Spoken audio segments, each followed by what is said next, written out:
Alrighty, welcome in everyone to our 14th shopping spree event here in this lovely community of Splatoon players. I am joined by Hal, and my name is Naya, also joined in by our fantastic production member behind the scenes, Ashes. We will be bringing you some action here in the Series 14 as we are just awaiting our group match for the next couple minutes here. So, Hal, if you're expecting any predictions, or anything like that, let me know. It's been a bit since I've broadcasted some Splatoon. I guess I could say that's been last week, but it's all right. I'm back here once again. Well, indeed it is. And I'm sorry, this has been a long time. I've came back to commentating. I did take a break, and now I am back to see all of these teams go at it. There really is what I expect to see: Divine Calamity, a very strong international team probably going to be looking like the front runners to win the next shopping spree. And then there's the team I got my eyes on. It is going to be Swag, that Hydra player. The Hydra and Dapple from there really going to cause a threat here. And really, that's all I can put my eyes on. But the one team that I'm going to have to also put my eyes on is C2 Geeko World, featuring Geeko Clock and Sneak Eye. Now these two have been playing together a lot, and these two are really a good dynamic duo actually. So, but still, it could be anyone's game. I am expecting quite an upset here for whoever is going to come out on top. Yeah. That's just me. That's just what I want to see. A bit of an upset here and there, and boom, we got ourselves a shopping spree. Hey, we've heard it here from Hal up on the broadcast desk itself. As I feel like this shopping spree, especially this number 14, it's going to be really, really competitive, right? You're going to have all these players across team bracket stage, the later stage of this broadcast, and you might be wondering, like, what's going through all these, people's heads. A lot of competition, a lot of stress, maybe some like different ego morale kind of status, but maybe they'll be taking on some long-term rivals. We don't know just yet here, but I am pretty sure we do have our teams in the lobby here very, very shortly, as it's going to be, is it Night Shift Crew in Double Black Diamond?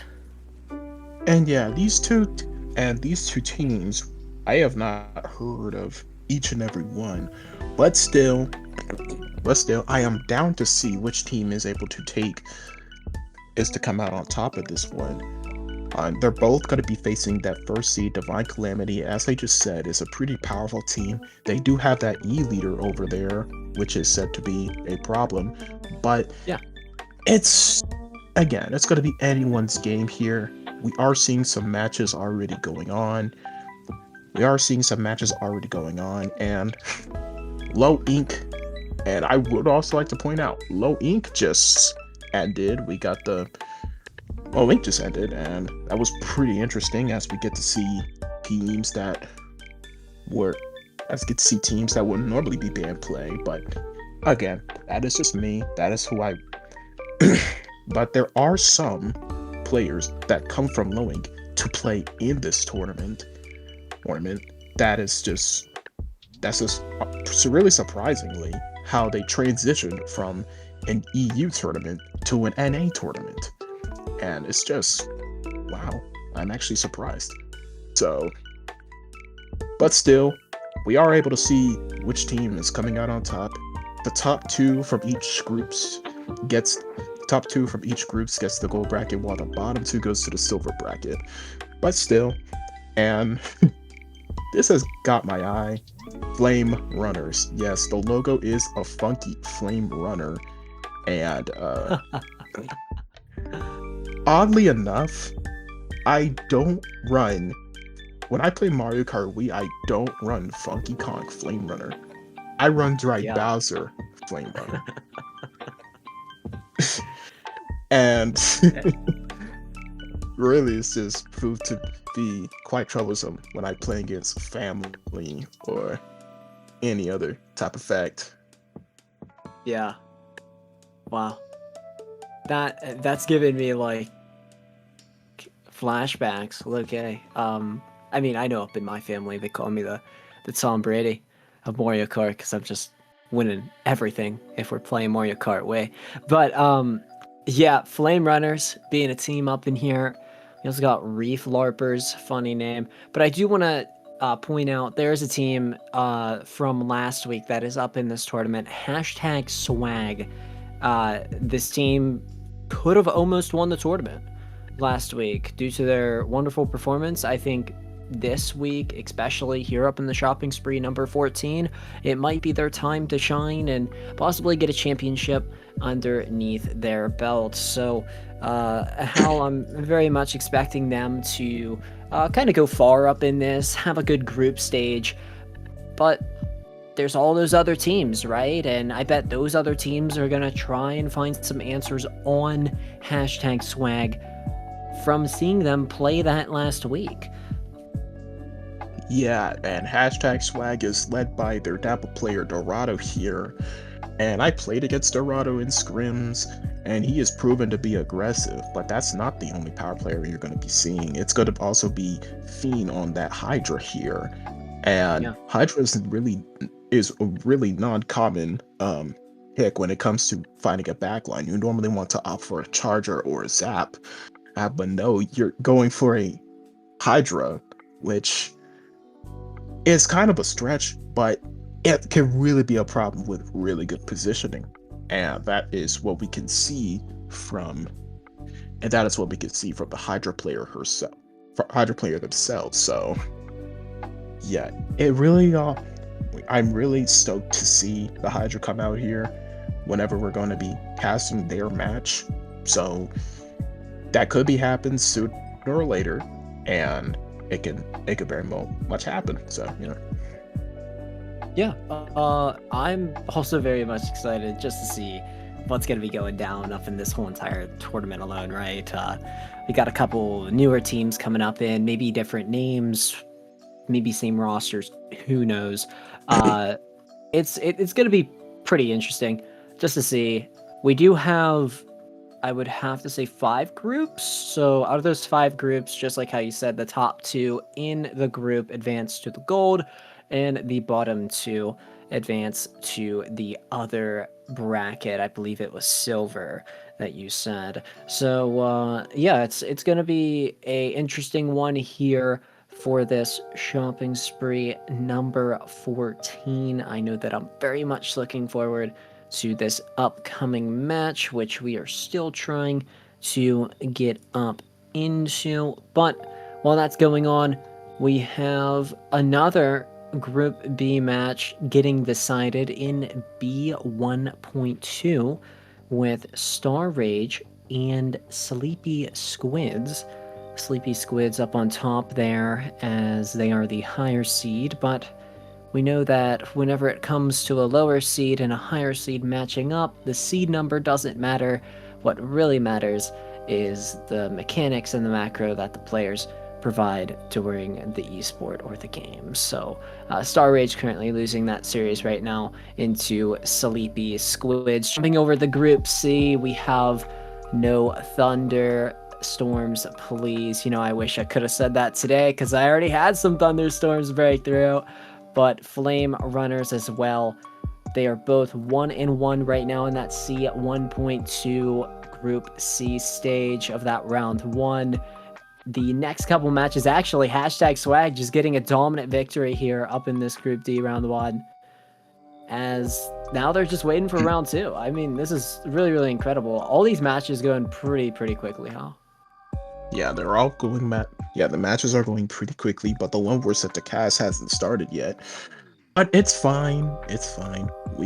But it's fine. We Makes can our wait a jobs few minutes while easier. we could just talk while we could just talk, see who has the lead edge here. And Yeah. while Divine Calamity's getting extra practice, it's just safe to assume that they might have this one in the bag. But again, I could be wrong, as we are looking for the stronger teams to just take this one right under their noses. Nom- Now, I'm not a Spanish speaker, but the third seed, Nombre Pitero, I'm sorry about that, but they have members of Star Guardians of Chaos and a secret weapon. They have members of Star Guardians of Chaos, which is pretty surprising that they're not entering it from their own name, but rather from a pickup name. So, again, again, this team is known. I played with them. I think it was a sheep happens, and their team is commonly running unorthodoxy, as I as one of their members was running Aerospray slider. Wow. But Ooh, Reef Slider's annoying to play up into. yeah, Reef Slider is annoying. I keep playing in JPX, and all I just see is this Reef Slider being popped relentlessly, and it's just Yeah, so annoying. So just yeah, like starts running at you. just zooms right to you and to blow up in your face. Nobody wants. Now, Hey, now it might be a um, hypocrite for me to say, but I used to play and Apple, so I know what that is. I never almost have success with these. hey, that's all right. I've also played some Reef myself, as it's kind of good for just going in and kind of going out, like jumping in and out. But it is pretty explosive, right? The radius up on the Reef Slider is really good, and the damage itself is also really good. But quick update before we get into the match here, as we are launching ourselves in. Group E is already finished with one of their teams. Rebrand just taking a big forfeit, but here we go how we got the two teams up in the match ready to go. We are up on our first set, and it is Splatoons. And it is the undercover from Mouse. This player has been known to running undercover. It could be annoying, or it is a low risk move. So, oh, and the wiper goes in. He is causing a ruckus, and the 96 of the undercover pushing back there, and now they are taking advantage here, and they're just dropping one by one. The E-Brush over here with the undercover, and they are in prime position. They're setting up instantly, but here comes the Reslider forcing back the blue, forcing back, and now the undercover. Oh my god, this is all going too fast. Oh, he goes down with the bomb.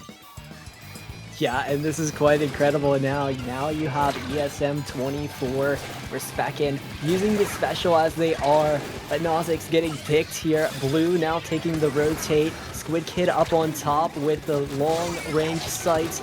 Blue getting taken down here. Wonderful placement there, done well. Squid Kid though playing this top right pretty well, and also getting the special cola. I also want to say that this is an unorthodox comp you would run. You have pen, you have brush, you have undercover, and then you have 96. Two of those weapons being meta right now, but other two really not common here. And the Restarter comes down from the undercover, gets nothing. Oh, gets the wiper there, and now they're starting to make their push. But it is 2 down. They have cooler, and you want to back up. You don't want to go down, but they set up, and now it's continuing to hold.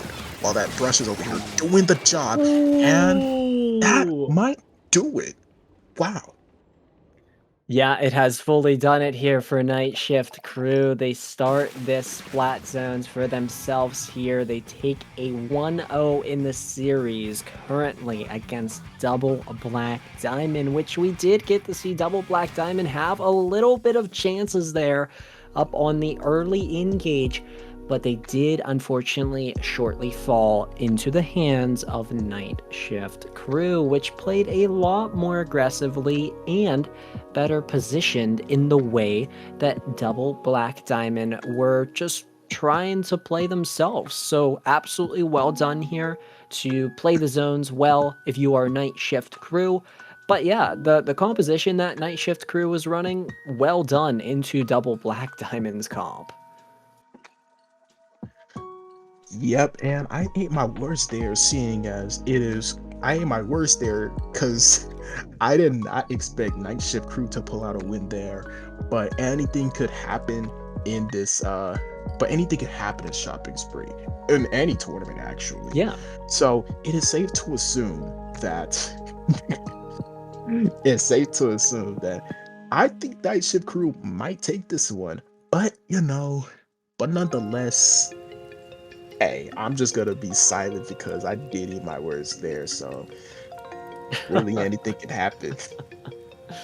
Hey, us broadcasters like to be funny up on the broadcast sometimes, and we also like to eat our words. I will say that for myself, as I've ate a couple words in the past, and have I regretted it?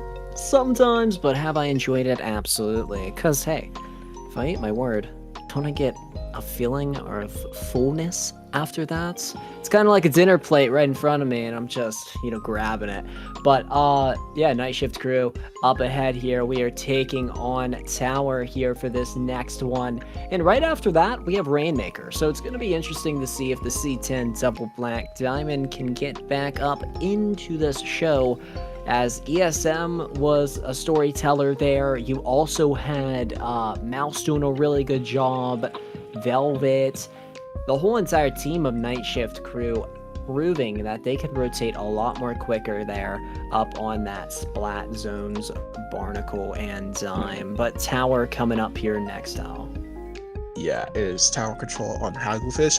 Now, this is one of my favorite maps to play Haggle on because Dewey's is really strong on this map, but sadly, mobility weapons are cooked in this meta. But still, we are expected to see. Now, if they keep the same comp, the bucket here is going to be expected to do a lot of damage given it strikes. And also, Absolutely. and Vacuum is probably going to play a major role when it comes to these pushes now. Now, but now, it is time to see. But now, as we get started, it is time to see if my theory proves right, as the teams will stay calm, or it's going to be a slight, normal, or major change, but still, this is Shopping Spree. Too many good things can happen. And we have the comms coming out, and it's the same thing. Wow. They stick the same comp, and now it's time to get Interesting. this underway. Alrighty, here we go. Both the two teams rolling out of the spawn doors. Night Shift Crew taking on Double Black Diamond, Seed 11 and Seed 10, taking it on here at Hagglefish. And Tower Control is activated. 4 minutes and 45 seconds up on the clock. We get the C06 there playing up on the left-hand side, taking on a battle with Velvet. Velvet needs to be very, very careful here, as Velvet could be on the dire edge here to being dead. Stamper almost activated. You have the Reef Slider here from Mouse ready to go. It's What two can down. Mouse do? Mouse, goes in, gets blue, but gets taken out. Yeah, that leader is in prime position on tower. That leader's in prime position on tower, and the team, and it seems like the front lines are doing most of the work. That's what you want to do. You either want the support or the backline riding tower. And look at this, they have cholera, so they might just want to. The front lines might want to go in, but it's two down. And now they're just holding this position. They're going to keep the tower here, and that's exactly how you want to play it. But as I say that, the hammer comes in. Wow. Oh, but it gets canceled early, and the bucket goes down as well. That's alright. I still feel like Double Black Diamond kind of proved the story to tell there, Hal, as, even though that they are getting picked, that was some wonderful placement style from this squad of Night Shift Crew. Just able to capitalize up on these eliminations, but here goes Blue with that strong damage output, getting Velvet, and might just be able to ride the tower here just for a little. Is able to throw their Splat Bomb. Now we're getting to take a look at Wife, and Wife is getting taken out by Oh, Blue. oh This is my crazy goodness. work here. And the Vacuum is gonna kind of stop Blue here, Hal. Oh, but it's not. Oh, not right now. But the wiper gets the vacuum, and now blue, and now Black Diamond is in prime pushing position, as they are just dominating this one. First it was blue, and now the wiper is putting in work, and this E-Leader on tower is absolutely dominating right here. The Panda 96 go down, and now it's just Reslider comes out, but doesn't get much, and he gets canceled on the process. Inkbrush, they're going down too. It is a 2v3. The pen is just left. Oh, we're going to a game 3, folks. It's a dominating display of Black Diamond here. 1-1 Rainmaker Museum. How do you want to go about this map after what just happened just now? Well, if I have anything to say for Night Shift Crew and Double Black Diamond, I would have to say that Double Black Diamond off of this victory here, it's gonna have a nice morale going up into that Rainmaker map. Night Shift Crew, they're gonna possibly find themselves a footing into Double Black Diamond here, but having Double Black Diamond get that win up on tower control, now it builds momentum in towards that Rainmaker mode. And I feel like the way that they played that, it was a lot of strategy. They were jumping around the map, it was a lot of aggression, and taking on Rainmaker now, if they want to be aggressive, this is a great mode to be aggressive, but also play a great defense. So we'll have to see if Night Shift Crew can put the crew up for work and get themselves ahead of Double Black Diamonds. Now it is essential that whoever comes out on top here has a pretty good position to be in gold bracket here, but you may just never know. Two backline, the pen and the leader, pretty good maps on this one. The leader just has more reach, but how you want to go about this map, you want to utilize the sides more often. Try to go for flanks, catch them off guard, do what you need to do. That's weapons like Wiper and Inkbrush be doing. But yeah, that's just me. That's just how I like to play this map and mode. I do like to see how each of these teams play on this map, and it seems like Night Shift is going to think this one through before they go into battle. Yeah, a full entire team ready for the team of Double Black Diamond, I believe. Yep, Double Black Diamond fully ready. Night Shift Crew still trying to decide. But yeah, if you're Night Shift Crew here, Hal, you probably have to think and kind of rotate your weapon kits going up into this Rainmaker map. Tower control wasn't very much favored for their squad alone taking on into Double Black Diamond. So it's just going to be the ways of things to see if Double Black Diamond can hold that momentum lead into Night Shift Crew. But we can always say that the underdogs can bite back and come back into a series, even though if they do lose that secondary, they can always bite them back and get that third for themselves. Yep. Now, this could be a good one. So again, these two teams on the line, both of them play Divine Calamity, and it really just all depends on how do you want to go about this map mode. Instead of just full on rushing in, you want to time your fights, get the necessary picks, and then go about your day. But now it is time to see the contrasts. We see a decav instead of a 96, which is surprisingly at a sploosh on the side of Night Shift. Oh, and Tacticaler. That's interesting. Tacticaler being a special here can be absolutely massive depending up on how they want to play this. Two picks already out. And Mouse, as we get to see, is rotating up on the bottom. Squid Kid now has the Rainmaker pushing in for the push. And does he get it? Yes, Squid Kid does get it. And it's now sitting at 58 remaining. That 2 down was in prime position for them to push. But as you can see, Mouse goes down with Hammer. And these two, it is 2 down. And the decav is still there. They bubble for safety. No. They're striking out the bubbler. And they're just going to keep on going. Squid Kid taking it all the way to the 4 mark, and wow, this is a strong Blue over here. Blue is on that top. He is just holding that position down. That Spruce has to rotate back. That bucket is over here just being good deuces, but he goes down to the Ultra Stand from the Inkbrush. And ladies and gentlemen, we have seen dominance both 2 games from Black Diamond. Now with the Wipers getting in 2. He jumps out. Never mind.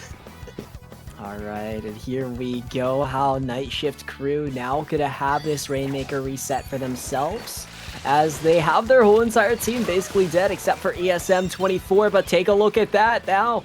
They have the Rainmaker. They want to play this one really, really safe because the whole entire team of Double Black Diamond was rushing for that Rainmaker in the first place. Once it was down and ready to go for them to go grab, here comes Velvet though. Velvet playing this one very, very smartly, but Blue is able to get that one. It's a double trade happening here up in the kill feed. ESM24 getting locked down by that wonderful range of the sniper, but Nosix also getting taken down by ESM24. We also get to see this battle just up on the pitch here with these players and these squids, and how, I mean, it's been absolute craziness from these two teams. Yeah, but they haven't dropped that Rainmaker, which is very, which is kind of questionable, really. You really want the Rainmaker to be popped and then rotated back to mid. But with Night Shift with their backs against the walls here, it's gonna be a stretch for them to answer back after that dominating first minute. But we're down to the 2 minutes and 30 seconds mark left, and Mouse chasing down that leader, but falls prey, and the ink brush just drops left. And with the ink brush, with the hammer here, they do get that wiper. It's 2 down now. That leader is still looking at that ink brush. They need to take this mid as soon as possible. They have numbers advantage, but the decap goes down that right, and the ink brush gets the leader. Oh, and it is. Oh no. Oh, The play. That is not the plan. oh yes, decap goes in. The decap getting one, and he's now behind. The side of Black Diamond, and it just seems. Oh, but he goes down to the bucket. But still, yeah. I'm sorry.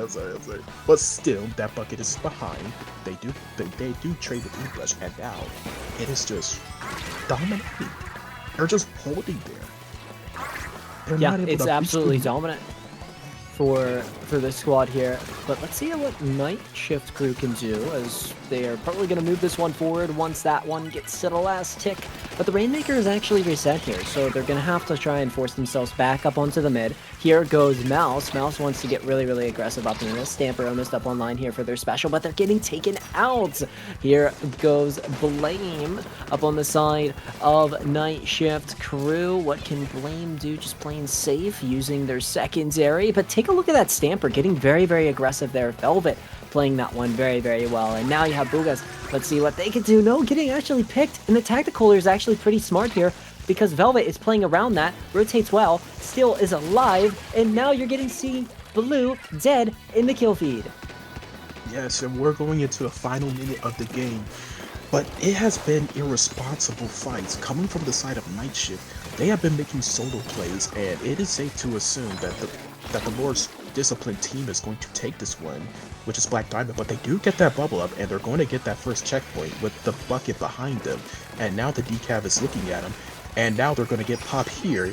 This could be very, very scary for the side of Night Shift, but still, the decaf try to approaching that bucket here, but not able to do so. The bucket is spacing it out really well now, and that pen is trying to get him from from the other angle, but they go down, and it seems to me that it's over. Black Diamond 2-1, dominating display in TC and Rainmaker as well.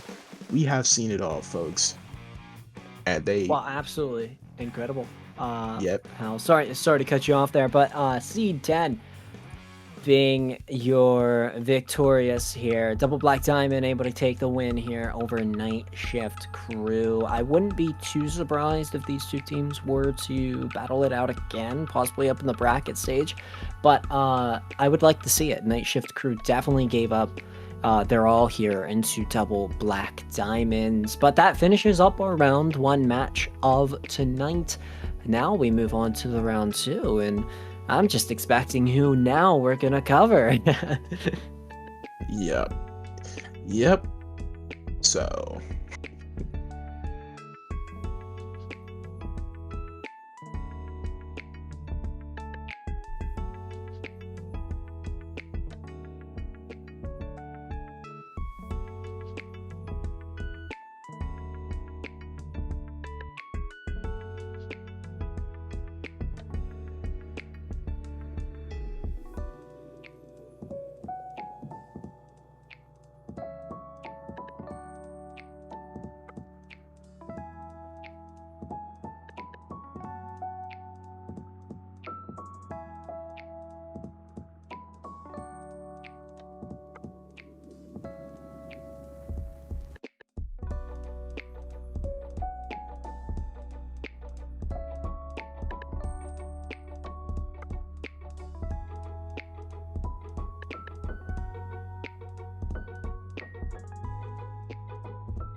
Alrighty, everyone, or I guess I shall say shoppers, we have just checked out of our round one Group A matchup with Double Black Diamond taking that series win against Night Shift Crew. I am joined by Hal once again here up on the broadcast desk, and we will be bringing you action on the round two format, which it's going to be pretty interesting because now we're in the halfway kind of stage of this group stage, and there's probably a lot of players thinking up in their heads saying, hey, we got to get some wins. We got to try and advance to the next stage to make the bracket.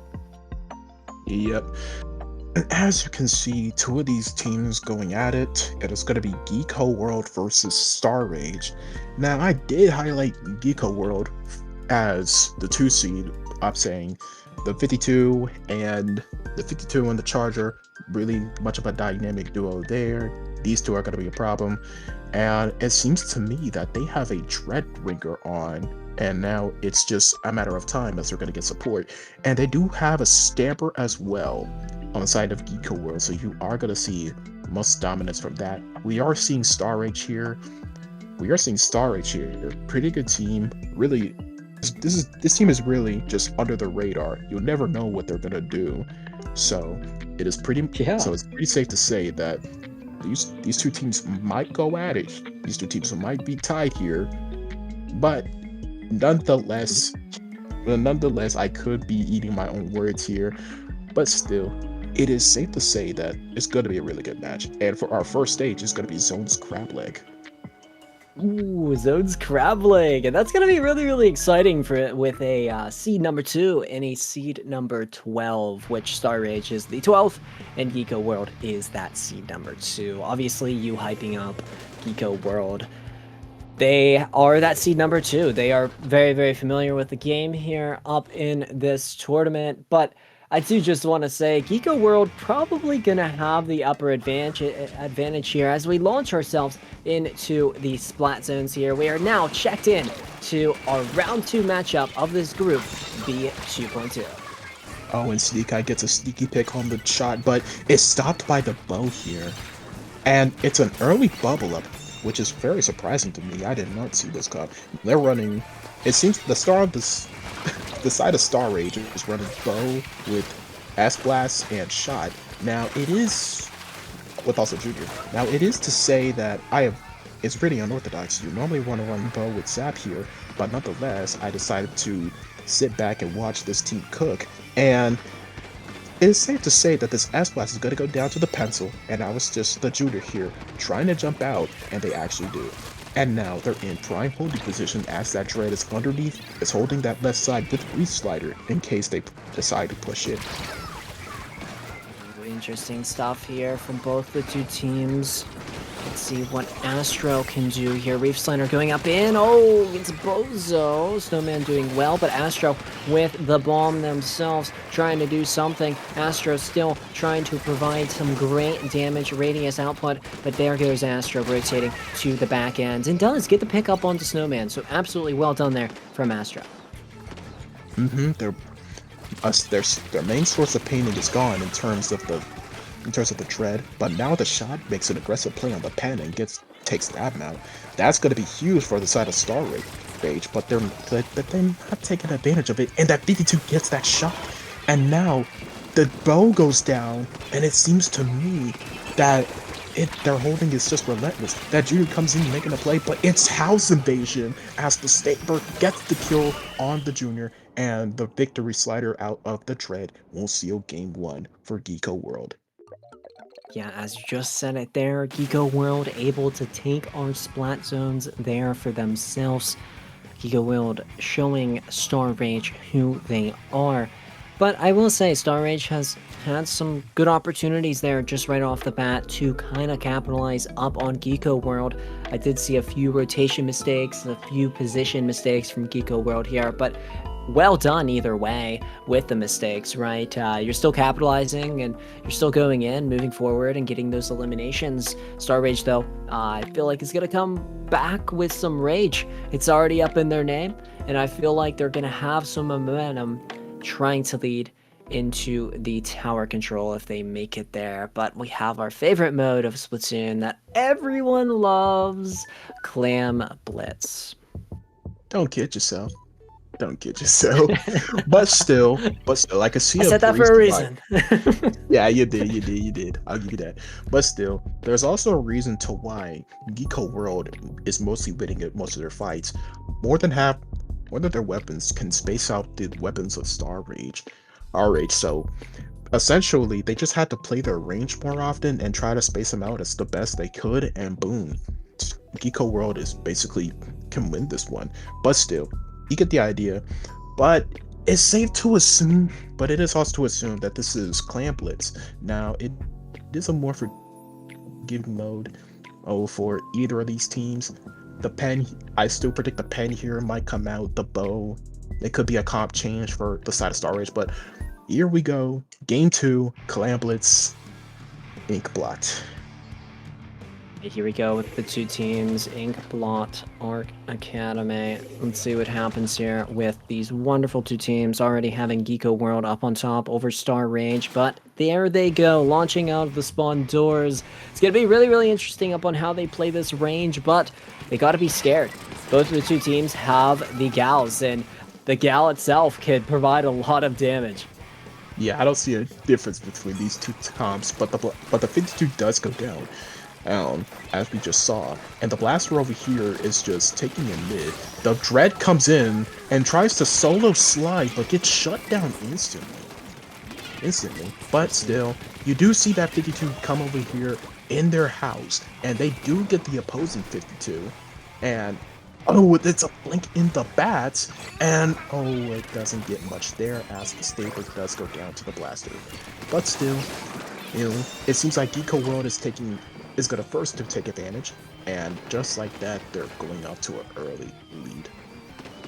All right, good early start here for the Geeko squad. Maybe it's Geeko clock for Geeko World. Who knows? 74 plus 13 and counting for Geeko World. Agori Cap trying to play this one well past the defense, getting into the defense and getting the pick up onto Sneak Out.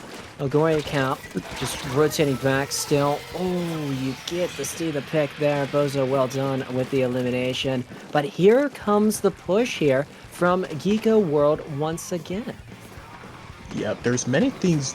I keep noticing these things from the matches, and my bad for mid-game analysis, but it is to say that how you want to, if you're a Star Rage, you want to shut down the gal as much as you can, just to stop them from getting all of these picks and its movement. And how do you deny the Stamper or gal from getting in their bats? And it seems like the Dread here, getting a reslider, he's going to get one. And now they're going to be scoring again. And now, Star Rage forcing them out. They do get the Stamper, but it seems like the gal is still in their canal, but they finally go down. 67% remaining plus 10. 2 minutes and 48 seconds for both these two squads still to win this Clan Blitz matchup in the series, as we are still seeing Geeko Clock on Geeko World doing a well done job. But look at that! You get to see 2 eliminations from Geeko World, and the player themselves doing a great job. Dodging the splashdown with the jump out. That is something I have never seen before. But hey, this is Splatoon. Too many good things can happen, and this is Dread in solo. They do jump out here, and now it's the 52 on 52, and it seems like Sneak Eye able to get to win that 1v1, and they're not going in that bad. But now they're just going on their flat, and they're gonna take their time in this fight.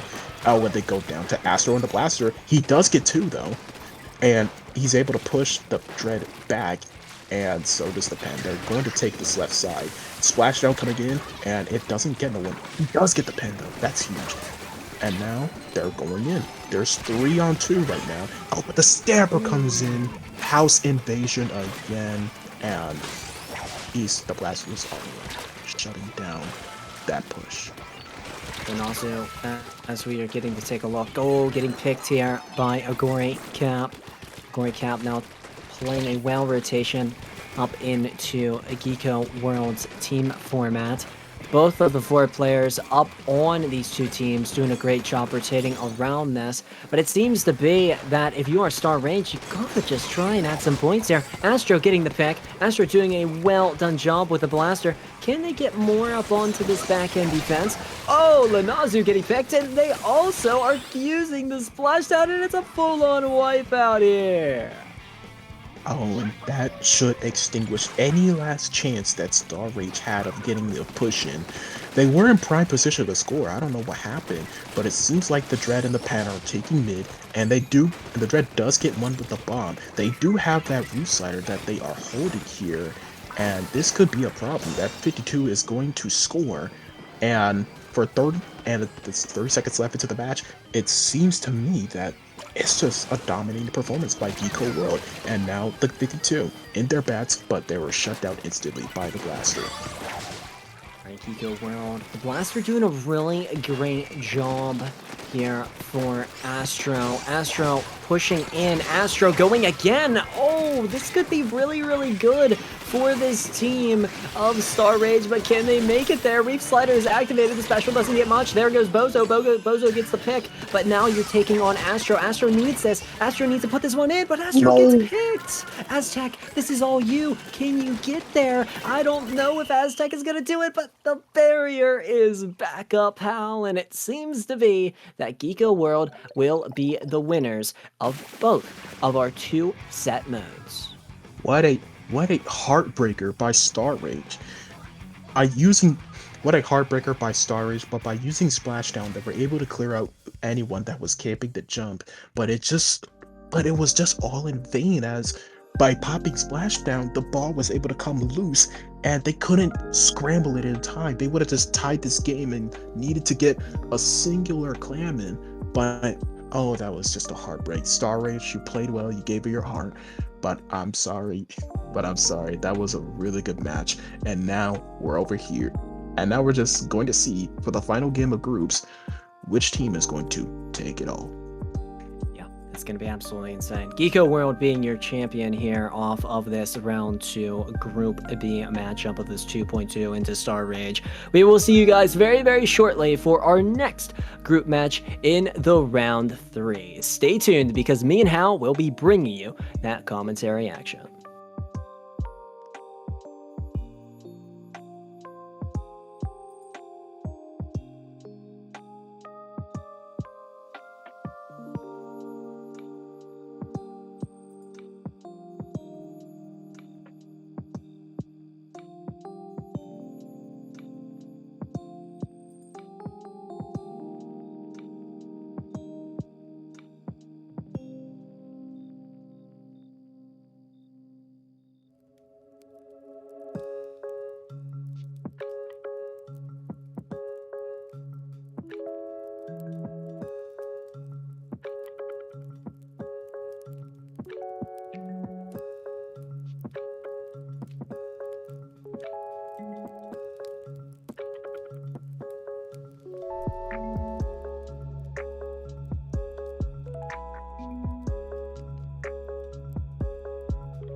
Alrighty, welcome back everyone. I am joined back by Hal, and we are entering our last group stage territory matchup in the Group D 3.2 section with hashtag swag and Reef LARPers. Now, we have checked out of our latest match, which was quite the dominant victory, but we can most definitely say, Hal, that we are back in business.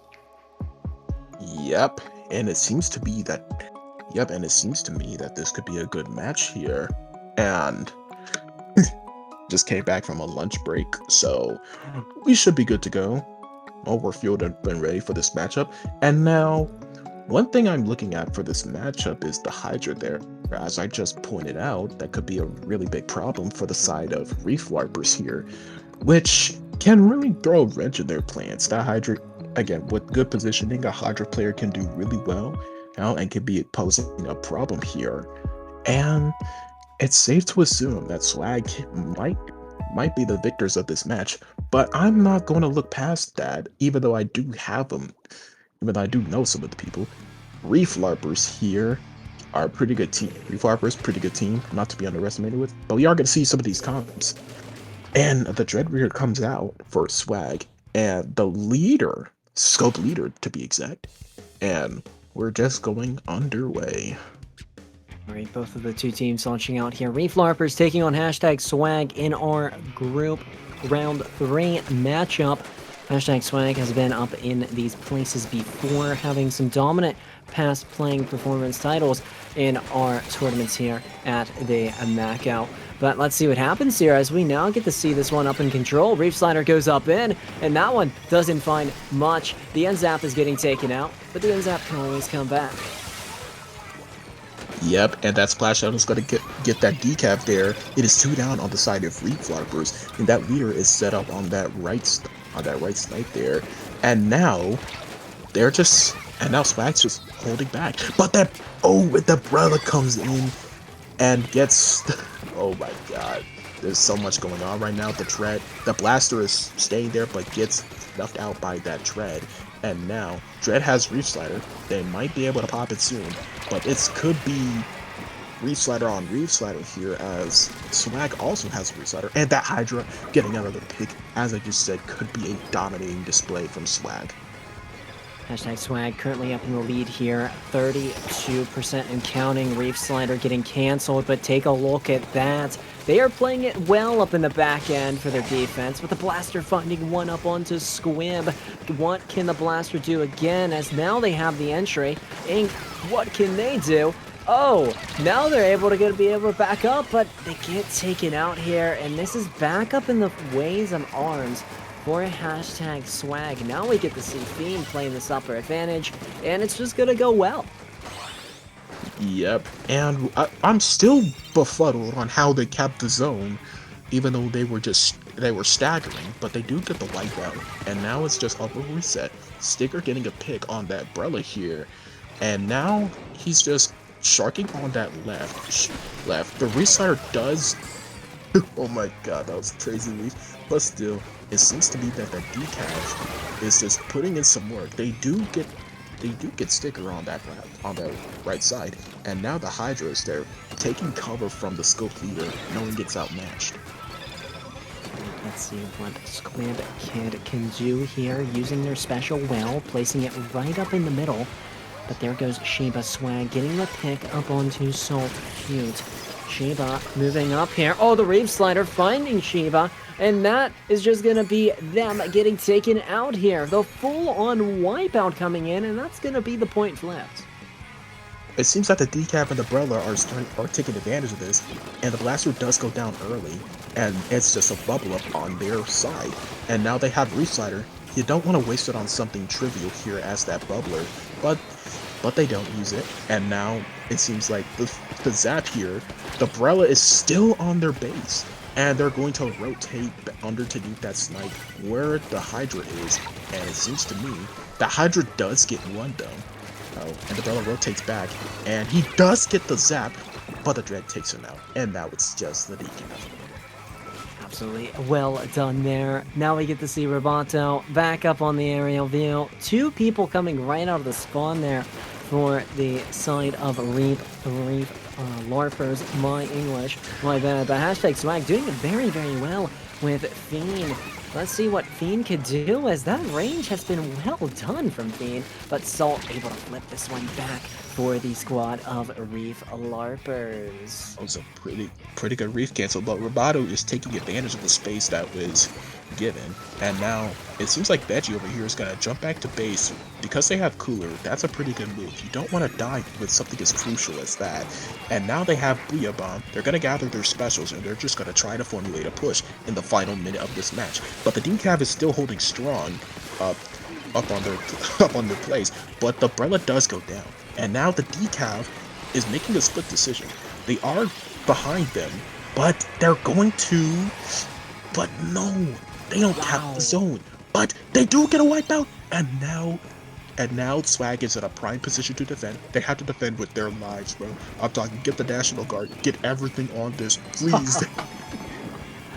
Yeah, and this is very, very well done, Hal, as the final 20 seconds are most definitely going to lean in the favor of #swag, but I could have possibly caster cursed them there, but it doesn't matter because all we're saying is Fiend up on the top end, and Fiend is going to be able to capitalize up on more, and it just seems to be that one is going to be #swag's victory.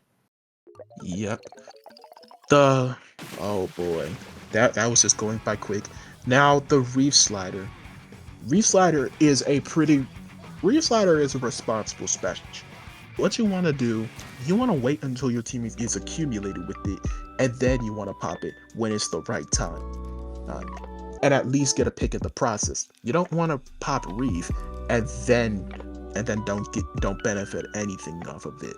And as we just saw, they've reefed the zone, and this might have been a miscommunication, but still, that was just huge.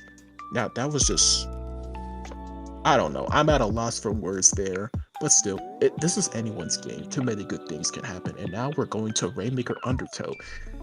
As this still could be anyone's game. I fully agree with you here, Hal, as I definitely see Reef LARPers possibly getting back up into this one. They might have a favor here going into that next mode, which we will be seeing very, very shortly with the two teams here. But I will most definitely say call an ambulance, but not for me. Reef LARPers, I feel like they're going to shoot back up into this. They are gonna be the underdog of this secondary in this series, and they're gonna try and pull a reverse sweep into a very powerful #swag team. Yep, and we're gonna go into the matchup right now. I'm gonna see any comp changes, but this could still be Swag's anyone's game. And we do see a bucket comes out, no Dreadringer, and the Brella with. And it seems like there's going to be no changes on the side of Reef LARPers here. Interesting stuff. No changes, as you just said. Both the two teams rolling out of the spawn and meeting their way towards that middle. Roboto playing the right in, Squid Kid playing the left, but Chiba getting taken out right away. Inkai moving over. Let's see what they could do with the Rainmaker, as this push is very, very powerful, Hal. This is looking very good. They're gonna do it. So Hal, 60 remaining for this squad. Yeah, I thought it was irrational, but the restarter comes out, not able to get that zap though. But it does take a Hydra. Oh, it's gonna be a wipe for the side of Reef LARPers here. This could be huge for them. That blaster is going to stop the Rainmaker from doing anything else. And now the blaster on a tear. It gets 3. Wow. The Brella trying to get some more points. Oh, but he goes down at the 20 mark. And now it is Swag's turn to respawn here. The Hydra's going to pick up, and they need to time these fights. But the bucket does go down, and now it's just, how do we go from there?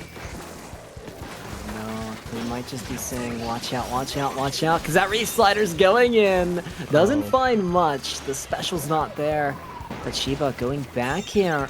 Now we have another push here from this team, as they had a dominant kind of push there right off the start, but now you're dying with the Inkjet. That's a little unfortunate there. Yeah, timing fight is going to be crucial here. you don't want to be irrational with how you don't want to be irrational with how much fights you want to emphasize when it comes to these pushes, but still, you do want to time them. You want to see which is going to be beneficiary, and the blaster here is going to get 2 off that splashdown. And it seems the leader is chilling on that, but it gets shut down by the blaster again. This blaster has been dominating on the side of Swag, and now the Umbrella is going to back up, and now it seems that Swag is ready to start their push. Hashtag Swag ready to go. Just like how you said, how this could be their moment to getting their foot back up into the door. The house might be back up in their own owner sense, but with these last 2 minutes and 35 seconds, they need to get to the first checkpoint, and they will do it. But it's going to be a lot scary, because now they have that upper push, and now you get to see Roboto getting the pick up on the sticker. Sticker's down. It's a 4v3 scenario, but the push of the Rainmaker isn't stopping yet. Now you have the 3 missiles galore, and you might even get some great damage off of that, but Roboto doing well. That's a crazy rotation of positioning. Now, I know I emphasized the fights you want to take, but Roboto just did what I just said. But it looks like they're going to reset that Rainmaker there, and it seems like Sticker is still going to hold forward on that, while Veggie over here is going to pop it and bring it to that checkpoint here. And he's just holding forward. He has Splashdown, but instantly goes down, and now it's just the Hydra and the Rainmaker there. Now, you do want to wait for your front lines to recuperate and come back to the spot where you left it at, but it seems like the Jet was able to get the Rainmaker and nothing else. But now the Restarter comes in, it does get that blaster there, and they just shut it down. Well.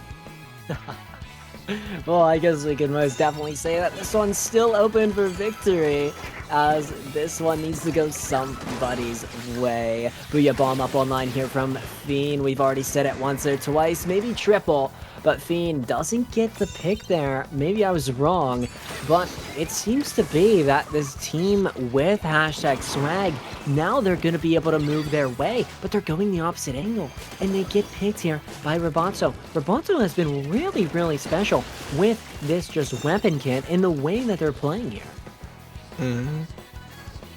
Roboto has been able to shut down every single pushes that they have, and they were able to contain that blaster pretty easily, and it seems like they might just come out of the victor. Now they cannot fumble here. That could be very upsetting. But as we say that, they do get a wipeout, and now it seems like they're going towards that Swag's place. See if they can get it, but no, the blaster gets there. It's good. Yeah, he does pop bubble for safety, and now Roboto is just chilling up in their base. But Splashdown comes in, and he's able to go down.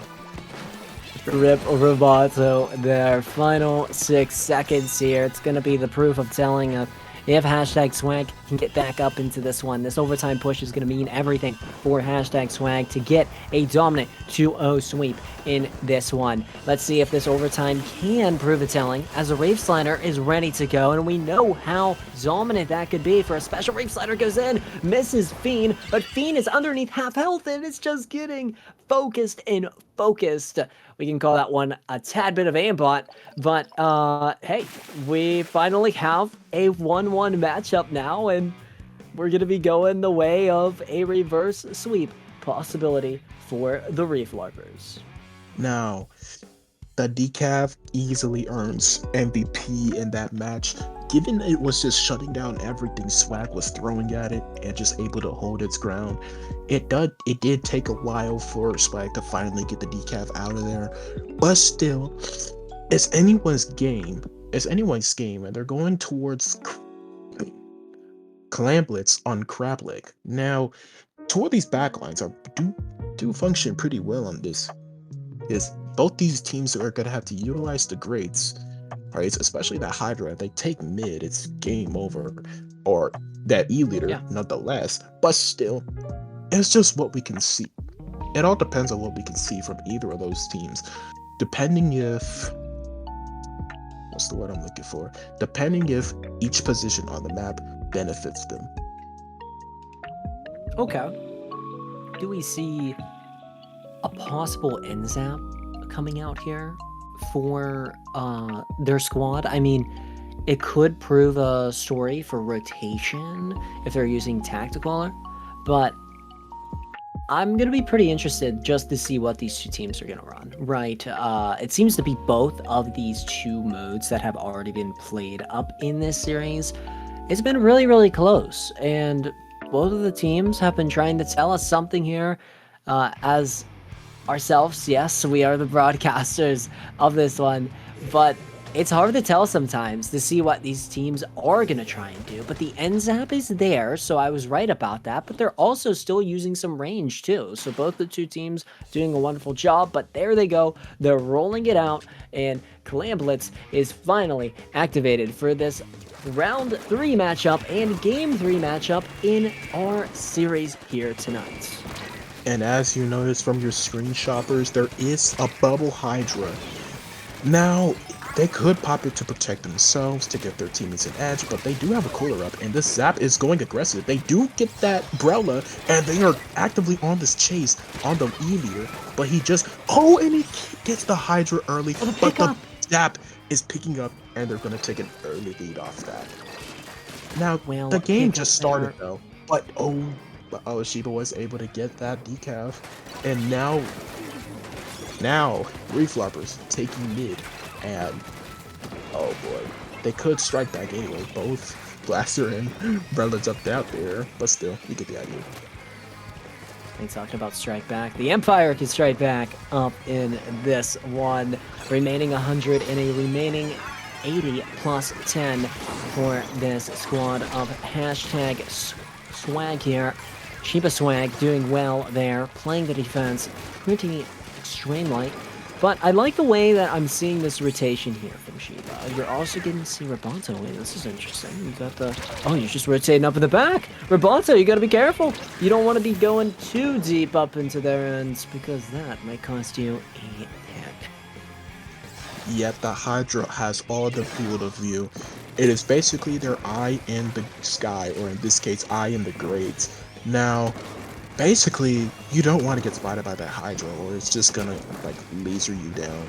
Hydra just sets up on that top right, and it seems to me that they do have a jet out, but they're not able to help their decaf very much.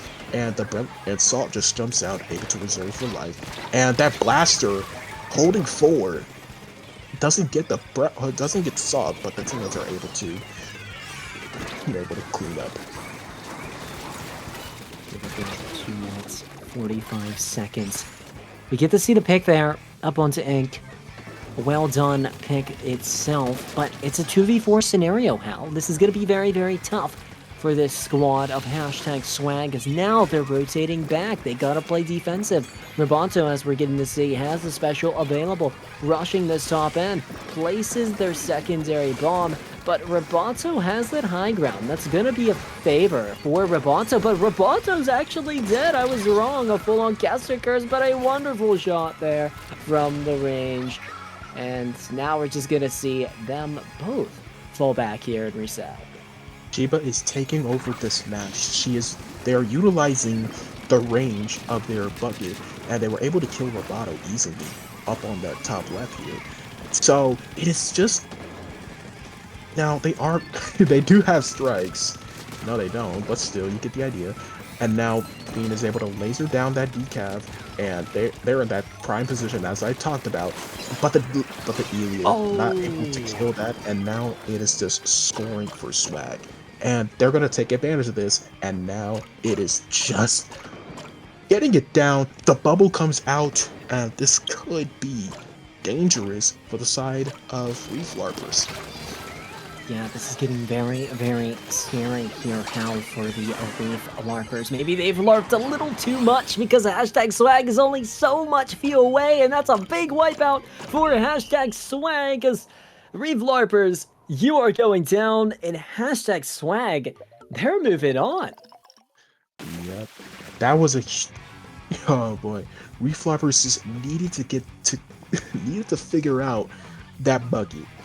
Simply because that bucket was just going up. Once they took their base, it was low-key over, because that bucket was just able to get was able to stay up there and just absolutely have refloppers looking at them. And that was their plan all along. Get just have the bucket getting looked at, and just the bucket's just doing what they do, just get kills. That's exactly what you want to do as skirmishing like, but still, I know I know bucket is not a skirmisher, it's a front line. But nonetheless, that wraps up groups, and we are now and shoppers, we are now going to go to the front in the checkout bracket, as you're going to see your top teams in gold bracket.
Welcome back, shoppers.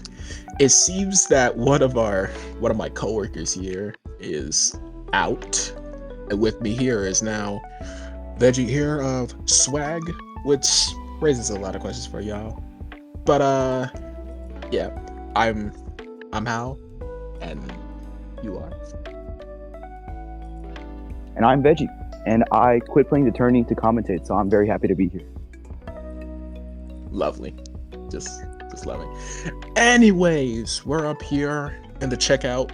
We're up here in checkout, and it seems to me that we're gonna be going forward into these matchups. It is gonna be a Flame Runners and Sleepy Squids. Now, to say that I do not run Funky Flame Runner on Mario Kart Wii, but you know, it's still good to see these matchups come together, and I'm really excited on who might be moving forward into the second round. Yeah, I think this is a very interesting matchup that we could see here, and I don't know, who do you think might win that matchup? Well, I do have a bad streak of gambling, but if I had to pick one, it might be the Flame Runners. Now, we are looking at these matchups. We do see some of these matchups, and this could go anyone's game. They do have a decav and the bucket, which is going to be pretty good, which is going to be good to give Flame Runners the edge here. And they do have a dualies and a stamper, which on the side of Sleepy Squids, which could make this match pretty equal. Winner moves on, faces Black Diamond in round 2, and yeah, again, this could be anyone's game. And I have a terrible streak of gambling. Do not ask me to pick your numbers.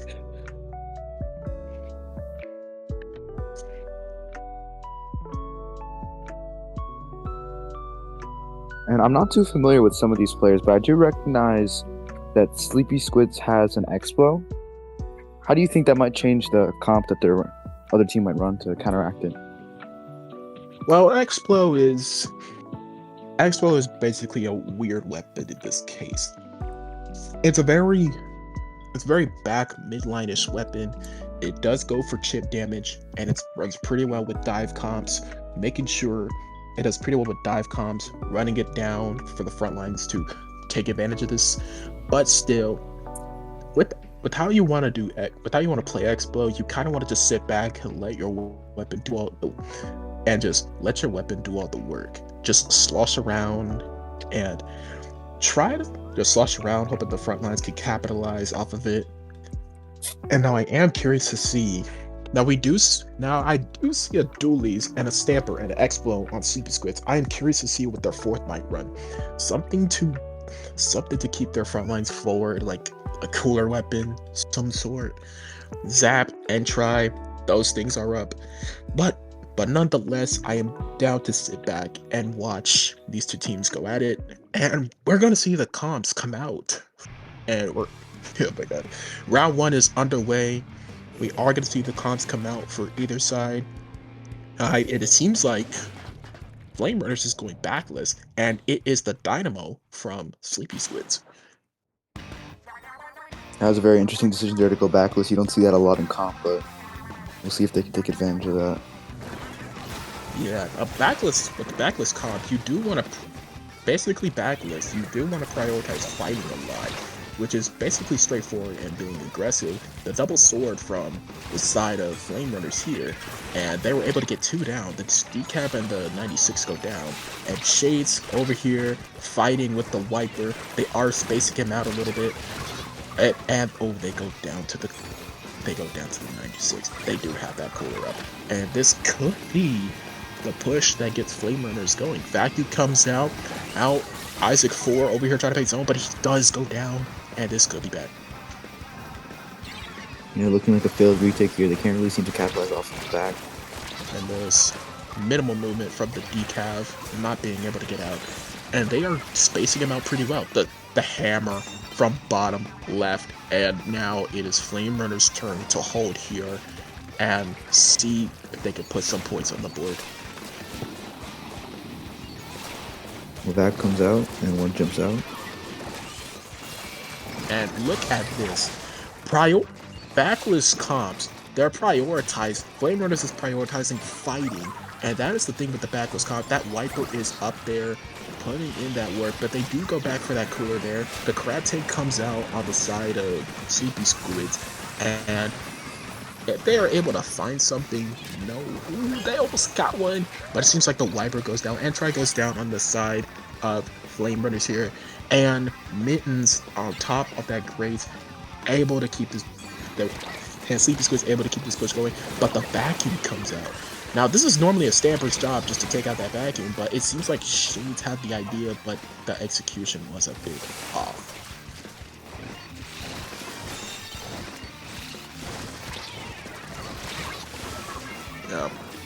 And it seems like the decaf goes down there, and this is essentially crazy. That Dynamo holding that top crate here, relentlessly sloshing out shots, able to keep essentially being a brick wall while the front lines, while the Stamper and the Dualies do all the work. We do see a Booyah Bomb that Shades is holding in their back pocket here, and the 96 aren't able to do anything with that back, but they are able to take out that X-Bro, and they get another one off the Stamper. They get shut down by that Dynamo, and now Sleepy Squids has taken the lead. Yeah, those were some really nice picks, but it might have been too little too late for them. Yep, and now the 96 try to get to that bubbler as fast, but they were stopped, unfortunately. Entry comes in from that grate, and if they were able to, yes, getting the stop, and now Flame Runners back in holding position. Yeah, you can see with their backless comp, like how quickly they can take space. They just go right at them. And now, and that wiper being a menace on that top right.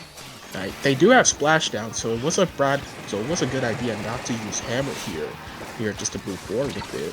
Now the Stamper is fighting with that decaf, and the Stamper wins that matchup, obviously, given that Stamper outranges decaf, and the hammer comes out, missing Shades entirely. The splashdown comes in, and Sleepy Squid's able to capitalize at the zone there, and they're not in holding position, seeing as that Entry goes forward, gets that Dynamo there, and Flame Runners is back in holding position.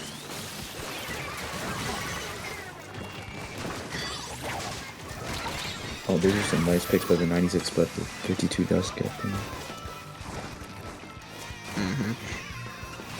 Yep, and we're under a minute here. 40 seconds to go as they're looking for a push. They do have the specials. You don't want to panic here. You do have the time in order to go in and make a play here. You don't want to be a big hero and all, but it seems like they're in prime holding positions. That comes out. You only have a few seconds to stop them from gaining much of a lead here. And they were able to capitalize on. The Stamper goes down though, and Sleepy Squids gets the zone back. And this could be trouble here for the side of Flame Runners. No, they're not able to capitalize zone. The Dudes and Stamper goes down, and they are. And now we might be going to overtime with this one. If they go down, they'll definitely be trying to take as much space as possible. Yeah, Veg, I don't know. If they took space, they did that last time, and it kind of didn't work. So you do want to play them out of range, get special as much as you can. The Dualies does go down, so Crab is going to be delayed. The Booyah Bomb comes out, but it gets stopped. Oh, and they were... What happened? What happened? I don't know what happened, but I'm at a loss for words. I think that Dynamo was that was their X factor there. Their Dynamo was just, when they were just sitting on the grids, there was nothing the enemy team could do. Hey, Vetch, do you know what happened? Because I don't know. 1 second, I just see bloodshed on one side, and then the zone is capped by Sleepy Squids. I wonder just what happened there. Maybe a little bit of miscommunication. I don't really know. Oh boy. Might be because it might be because the Dynamo shenanigans. You could be right. So, in all in fairness, Sneaky win from Sleepy Squids. I can't lie. It's a sneaky win there. And I might be cursing Flame Runners. Oh my god, this model. I can't believe it. It's always good to test your luck. You sure? So if I just walk into a casino right now and just, never mind. I'll just be going out broke. But still, we're going into our next match, which is going to be Rainmaker Museum here, and I've seen this before. This is a classic. You do want to utilize the sides as a wiper or dualies, depending on which weapon you could do, and looks like both sides are going to keep their comps.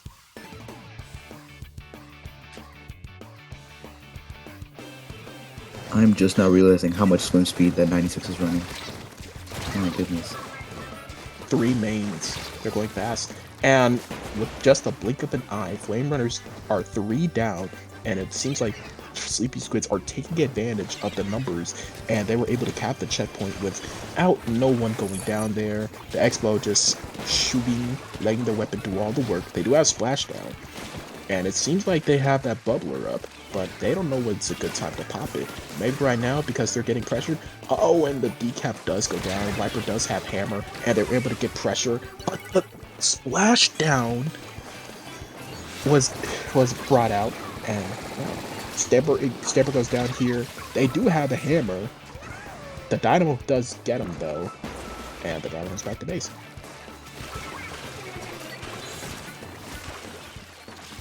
The little flank by the sword, do they know? I think they know. They know. They know. And now the decaf is doing the flanking of their own, but it seems they were punished by that Explode there. And it's just the 96. The 96 was able to get that Explode here, and they pop back for safety, but there's no one to back. But it doesn't matter. They get that Dynamo anyway, and the Dualies does get the 96.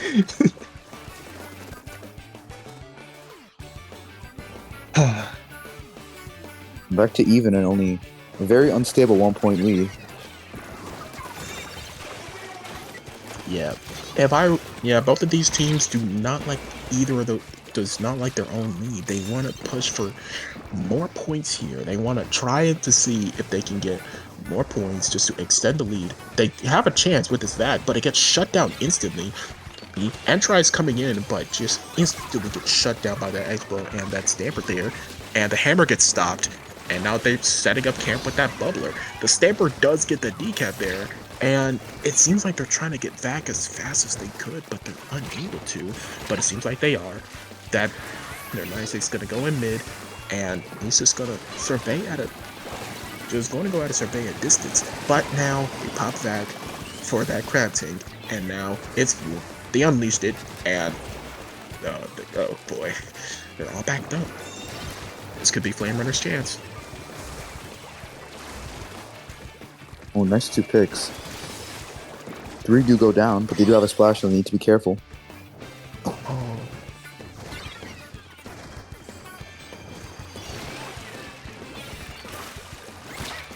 I think they did a really good job there of just protecting their Rainmaker and not letting anyone get to it. Yeah, and that wipeout was huge for the Flame Runners here to keep their hopes alive. And now the Expo here is just gonna drop right on its own with the Rainmaker and put it in that Rainmaker free zone, which is kind of what you don't want. Well, you kind of want to let it reset in the middle, or just die with the Rainmaker in your own base to reset it. But it's yeah, that might have, I don't know, that might have been a good play just to keep it away from that. I could be contradicting myself. Bubbler does come out here, and the Booyah Bomb stopping the decaf in their tracks.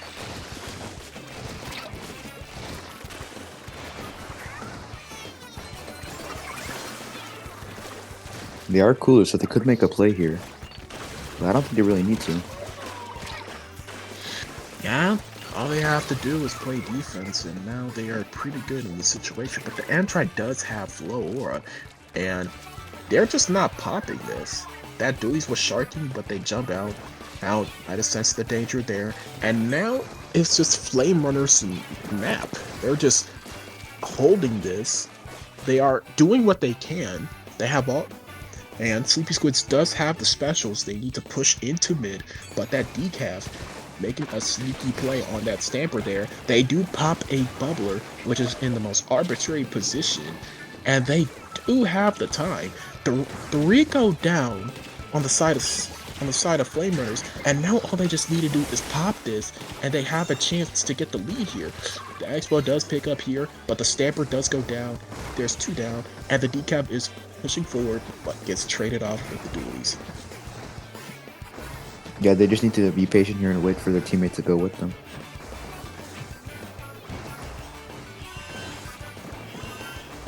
Yeah, getting picks is, and you're right, Vetch, getting picks is going to be crucial when it comes to trying to push on this map, or in any Rainmaker game in general. And it seems to me that, and I like what they're doing. They're being patient with the Rainmaker. They're letting their teammates get all the picks, but it doesn't matter. That back is going to take them out, and we're gonna go into a game 3 with Flame Runners and Sleepy Squids tied at 1 apiece. Yeah, this set has really just been back and forth the whole time. I think neither team really looking too dominant, so we'll see how game 3 goes.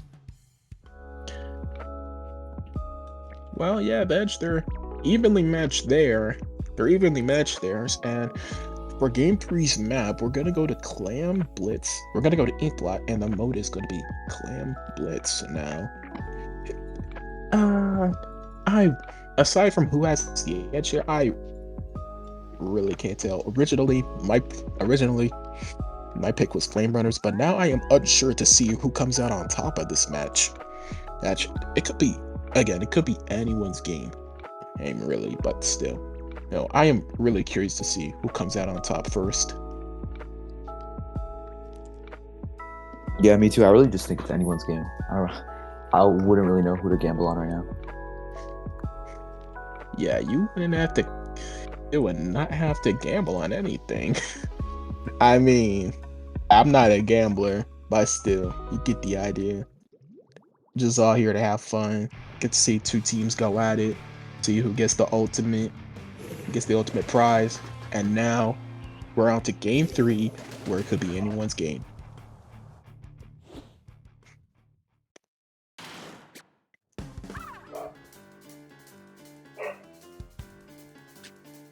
Yeah, and there's no comp changes here, and the dually is going for a sneaky flank, but instantly gets found out by the 96, and now they are low on health here, but they do get a pick with that bomb, and they're rotating towards that left to help out their Stamper, but they die.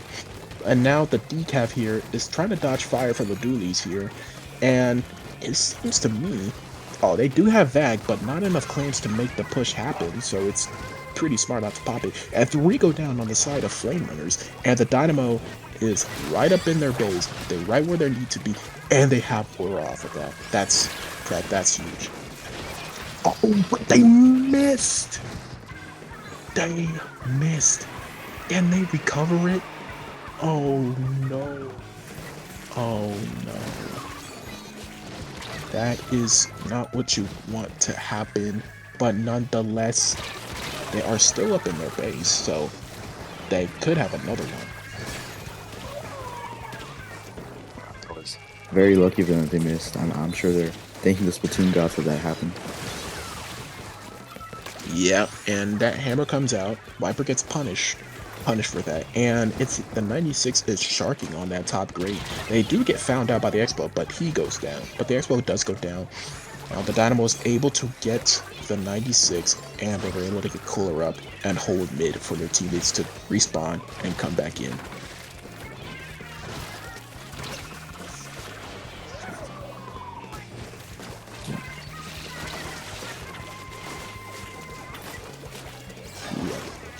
And now, oh my bad. Quick 2 to go down, and they score 3 down. A wipeout. Flame Runners just looking really dominant here, pushing them back all the way back to their bats and their plot. Yep. And the Flame Runners are back up here, but they do have a pretty strong lead.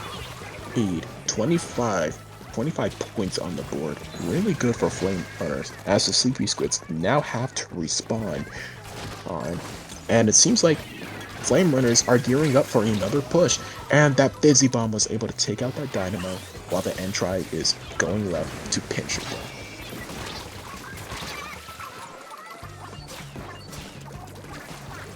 Good defense play there by the Expo to just deny them that space.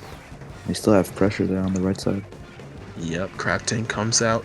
Crafting comes out in mid, and the Entry was narrowly able to escape going down there. And it looks like they're ready to push. They have Splash down. They have Splash down. They're coolered up. It's pretty safe to assume that they can get some points on the board, and they do. Splash. They could get a splashdown going in, and they do. But they go down, and now they're going in mid, and the Dynamo is just holding their ramp. But no, they get shut down by that decap there. But the Doolies able to get that Dynamo. Pretty good pick on that.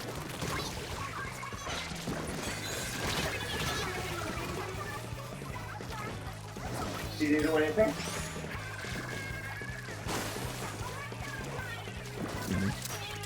And now, it is a minute and 20 seconds left into the game, and that Entry over here on that right stack, able to team up with that 96 to kill the Dynamo. And now they're just holding that right stack. There's 2 down. They do have a crab tank, and they used it at the perfect time too. And the X-Blow being a dominant display. And they do get that Entry, but that decap is on that right side, and Wiper is just holding this position. They do have a hammer. They could be using it, but they might be scared at that splashdown that Expo is holding.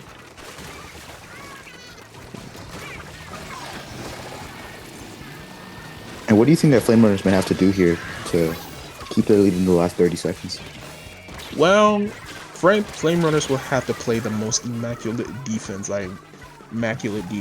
They need to stop all their. They need to stop. What's it called? They need to stop Sleepy Squids' pushes just by getting their specials. Try to play back as much as they can. They don't need to be wasting deaths, which is. And also, they need to also time their fights, given that it could be very crucial there. But they are able to push in, but they don't have a power clam that they could use, and they need to. And it seems like they have that vacuum, but the clams are right there. They could end the game. I'm not sure what's going on, but it seems to me that Shades is holding forward. It's a wipeout on the side of Sleepy Squids, and they get it. No, they could. Aim goes to Flame Runners 2-1, and such a heartbreaker of a game. Oh my goodness. Yeah, I mean, like we said before the set, this really went down to the wire. Yep. And as such, they had I noticed in overtime, they did have a clam. The Wiper did have a clam right in front of them, but I don't think they saw that. They could have picked it up and formed a power to stop the game there, but nonetheless, it's fine actually. It's fine. They still were able to take care of business, and now they're moving on to the round 2, where they're going to be playing Black Diamond. And we're going to take a short lunch break. These employees are famished here, and we'll be back to cover the next match.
Welcome back, shoppers, to cover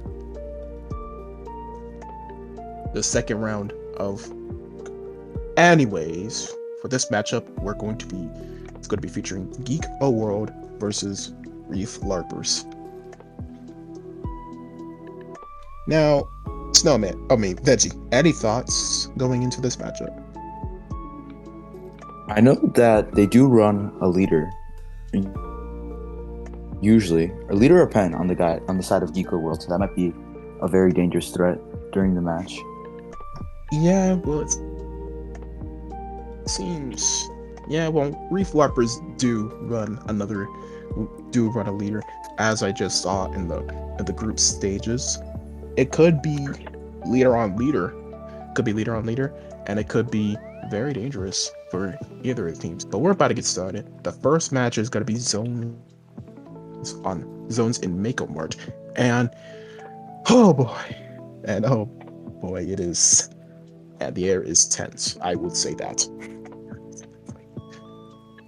Yeah, I think I need some betting on Kaushi to soothe my nerves. Kalshi? You mean that one app? You mean that one ad from? I don't even want to, bro. Keep seeing that ad on social media. Like, I'm not going to get it. It's just we're gonna be seeing the comms come out, and yes, it's gonna be Pen versus Leader, and then it's gonna be Pen versus Leader. We're also gonna be. This could be a problem, and it seems to me that Reef LARPers are running on the side of Reef LARPers.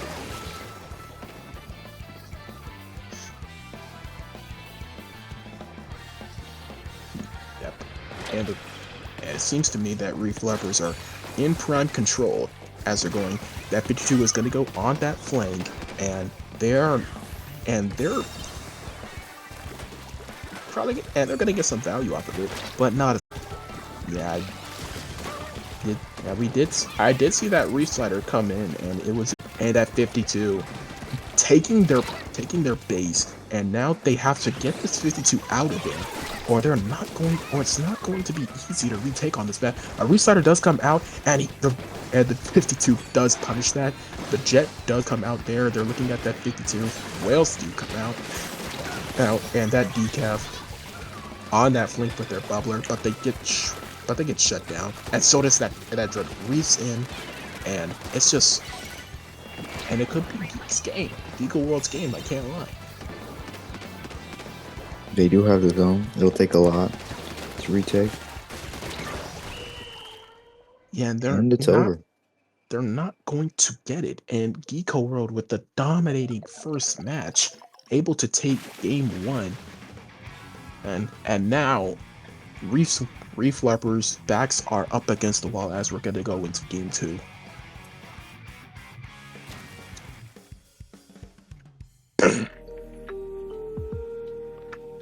Now, Veg, if you were Reef LARPers, how would you approach the next game? I think I would definitely focus on their Dread. I feel like their Dread was really just controlling the tempo and making stuff happen for them. Yeah, their Dread was a brick wall. They did come in with that Reslider, able to get 2, stopping any pushes that Reef LARPers were going to make. But all in all, it's just how you want to respond in this upcoming match. Now, it is TC on Haggle, one of my favorite maps I previously mentioned, and you do want to. And the thing is with Tower, you do want to time your fights. You want to cap crucial checkpoints, and you want to do that without any difficulty.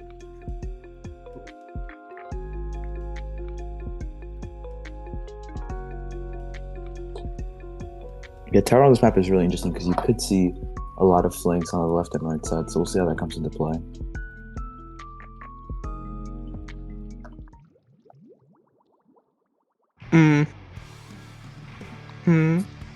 And now, the winner of this match will going on to face the Divine Calamity in the semifinals. While we're waiting on 2, and we're waiting on another match. Black Diamond seems to be taking it over Flame Runners, but again, this could be anyone's game. We're seeing the comps right now, and looks like these two are gonna stay the same, despite the leader.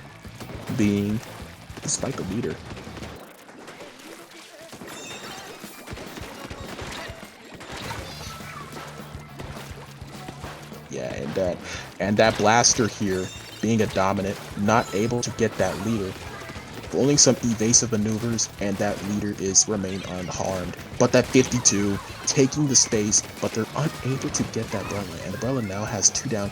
There is 2 down on the side of Geeko World, and that Reslider comes out, and they're not really able to punish that. That blaster is just there helping out, but but that blaster was able to jump out with ease to avoid that scary situation.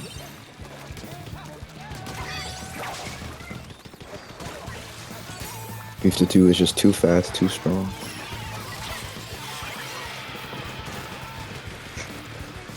Well, yeah, it is. And now it seems like they're going to be taking that first checkpoint with ease. While that Dread does have Reef Slider, they are going to pop it, but it doesn't get in. And that Dread is behind him now, and that 52 is fighting that Dread, and and that 52 wins, and their rampage continues. Yeah, and while I'm on the 52, that blaster putting in some work, able to take out that leader, and it's continuing to hold forward for the entirety of the match. And now that they do trade with the decaf, and now Reef Leopards are trying to get back into business here. They have been cooped up in their base for some time. Yeah, I think from opening, they've just been constantly being flanked by Geeko World, so they've had no space to move. Yeah, and how would you want to go about this if you're Reef LARPers? You have two front lines that have been causing problems and continuously flanking, and then you have the Dread getting the Reef Sliders and absolutely putting a wrench in your plans, or I should say in your bubbler, if you're the decaf. How would you go about this, Reg? I mean, I guess they just have to do a better job at watching the flanks, because that just seems to be their main issue. But besides that, I'm not really sure. Maybe get some specials in, but yeah, it seems like a very difficult situation for them.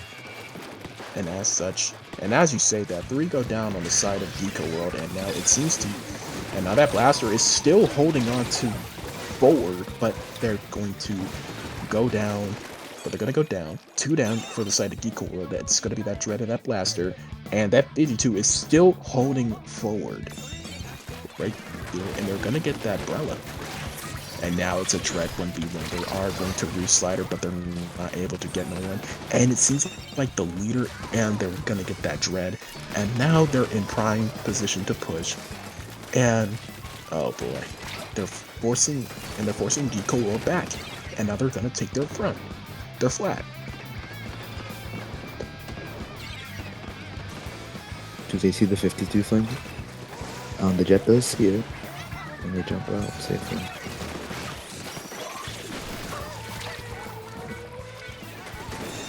Yeah, that Reef was able to get that blaster. Oh, and they canceled the Reef on their own end, and they're at the second checkpoint. That pen may not be able to get them, but that blaster able to get that. And but they go down to a bomb, and the decaf and the Umbrella trying to get this checkpoint, potentially the lead here, but they instantly get shut down, and now they're back to square one with under a minute left. Yeah, Geeko World needs to play patient here, hold their space, not get too greedy. And they did exactly that. But as you say that, it seems like Reef Warpers are gonna go down with the wipe. One fell in the water here, and that is not what you want to do. You kind of want to be patient here, just get a few picks, push them back, and retake lead. But it seems like Reef Lovers have the necessity to just rush the tower when they could have been patient here. The leader does get one. They get 2 here, and as I say that, they're going to take mid. Oh, but that splashdown, able to get able to get one, and we're gonna go into overtime.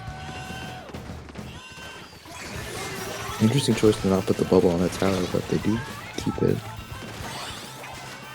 Yeah, and that bubbler gets destroyed. And as I say that, Geeko World, a dominating 2-0 victory over Reef Larpers. And when you say the bubbler on tower, Veg, I think they didn't want it to expire early. So I think they tried to put it on somewhere on a specific point of where the tower would go. But they put it on the tower tracks, and now it's destroyed. They broke it. Yeah, an unfortunate play. I've had that happen to my coolers many times. It's very sad to see. They broke it. Thank it.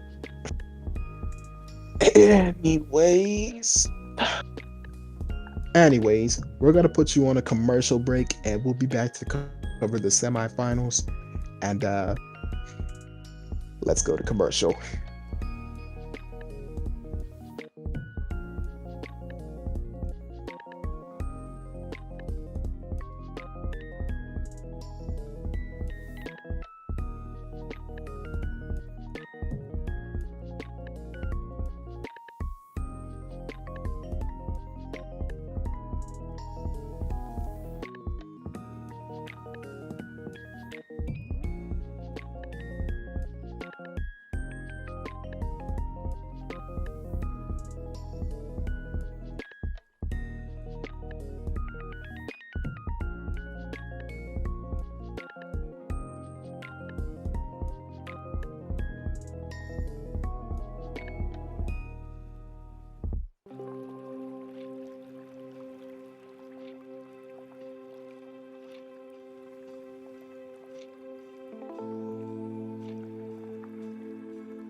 Welcome back, shoppers.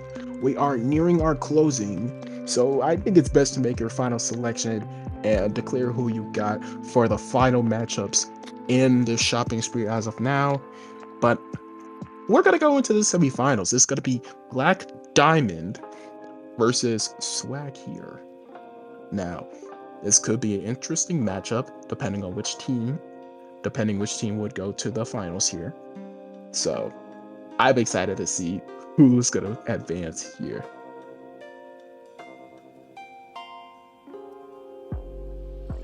Yeah, no bias at all, but I think Swag has it in the bag. You're just saying that because you were playing for the mid tournament, did you? What? No. I would- right now. I can hear it very loud right now. There is no bias in Yeah. my voice ever. I'm completely neutral. You may lie.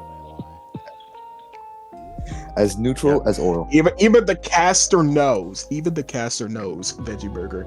But regardless, funny fact, I did say that Now, the first time we did see Black Diamond in, and I did say that, oh boy, they did play it against Night Shift, and they came across Divine Calamity.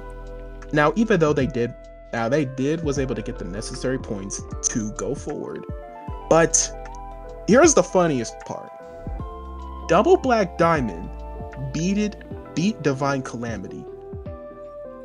They two would have been groups, and now they are playing against Swag, and it could be anyone's game. It's just like a David and Goliath story. Black Diamond beat Divine Calamity. Wow, I'm just surprised.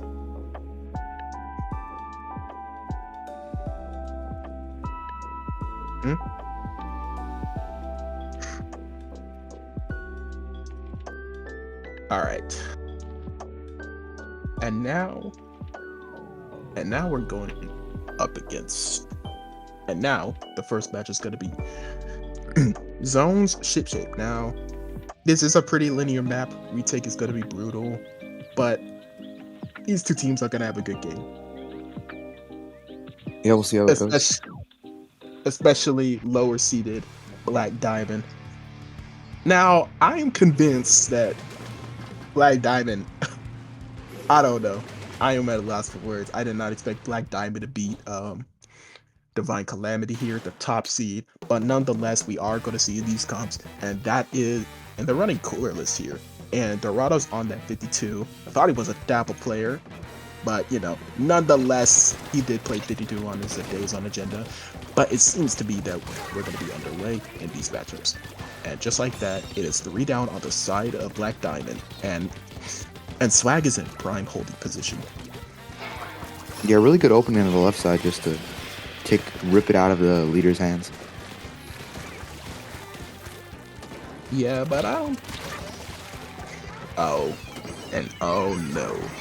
No, the bucket does get a pick on the opposing bucket, and it's 2 down on the side of Swag now. And the Hydra is going to back up here, gonna create some space. They are gonna be on that right stack, but that Wiper getting a flank, but no, it gets shut down instantly. And the bucket on that stack being a menace. Oh, and he got Aura, but the Blaster shuts that down instantly. Now, this is a pretty good game as of now, but the Wiper unable to get that splash down to cancel it, and this is how, and I'm convinced that this is the play that I see of how they beat Divine Calamity here. What makes you say that? Well, it's the thing. Well, the thing is, they're kind of leading right now, and also they have been able to get some pretty important picks like that Hydra going down there, and that bucket is being a nuisance to them. But also, it's not easy to take down a huge team like Divine Calamity with them being seeded 1. But nonetheless, I am going to be pretty stoked to see how this team fares. And that bucket able to shut down that Wiper before it gets too close. And the bucket is still holding on that top. And it's just, and that 52, trying to take care of that Wiper, but that Wiper does get that bucket though. Wiper is still being a nuisance to that 52, but the 52 does get him, but that bucket shutting down that 52 there. And Hydra jumping out. And now, the penalty is gone, and Black Diamond, I'm at a loss for words. They are just leading right now. That bucket buying some time for the zone. Oyabon comes out on the side of Swag. Can they get it? Oh, but no. It is 1 point left. Their anchor does go down, so it will be harder for them to get back in. Yep, and now they have to play the video game, but that Blaster does be able to get the Wiper. But the bucket, Blue, on that bucket, being dominant.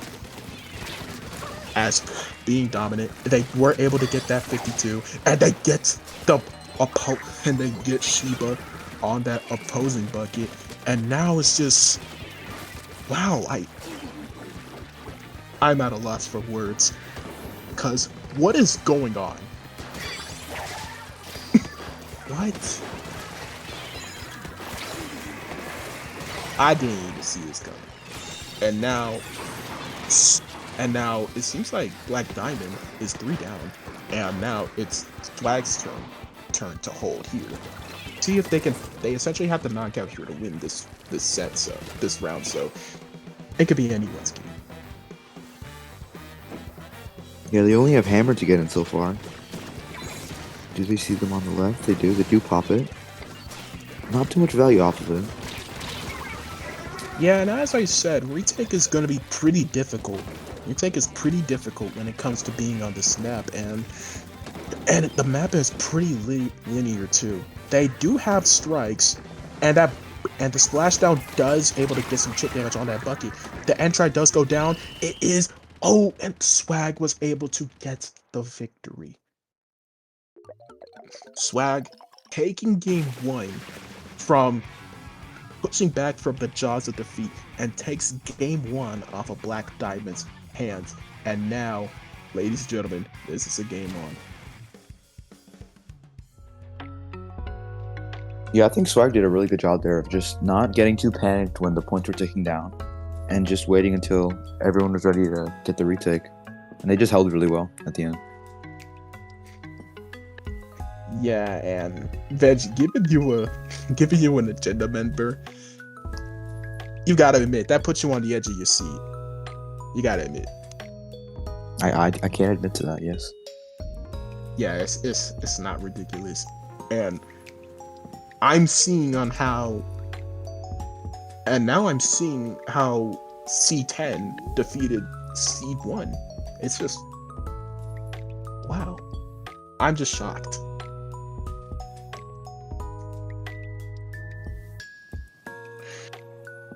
Whew. But we are going into our next map. It's going to be Clan Blitz on Museum, and for the leader is going to benefit pretty good on this map, and the Hydra is basically going to be a brick wall. Now, all I'm going to say, if you take down this Hydra, it's essentially just, and it's going to be pretty beneficiary if you take down that Hydra. So it's still anyone's game. It's how you want to approach this map and mode. Yeah, it's definitely going to be their main goal. Just flank as much as they can, try to catch the Hydra off guard, get a pick or two. Yep. But also that Viper gonna utilize the flanks on the side of Black Diamond. But nonetheless, it's still, I'm on the edge of my seat here. I am determined. I am willing to see who's gonna be making the finals here. But still, I'm excited as of now. Yeah, that makes 2 of us. We'll see if they switch up the comp at all. They might not be able to, unless you count the switch into Order Bucket from V Bucket, and Dorado is on that Dapples, as I just mentioned. So again, the Dapples, Vipers, you're gonna have to watch the flanks from either of those weapons, and now it's time to get this underway. And the Viper does get 1. So off to a pretty strong start for Black Diamond.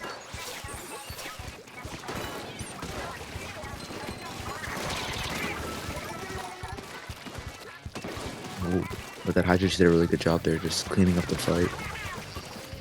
Oh, but the Dapple able to get that end try, forcing the leader to jump out. And now Blue is over here holding forward with that bucket, alongside with Blame J. And but Blue does go down to that reslider, and Beam is able to have a clear pathway to the basket. And this Viper is flanking, but does get caught by that Hydra there. Sheba does get end try, but goes down to Blue, and it is 3 down on the side of Black Diamond.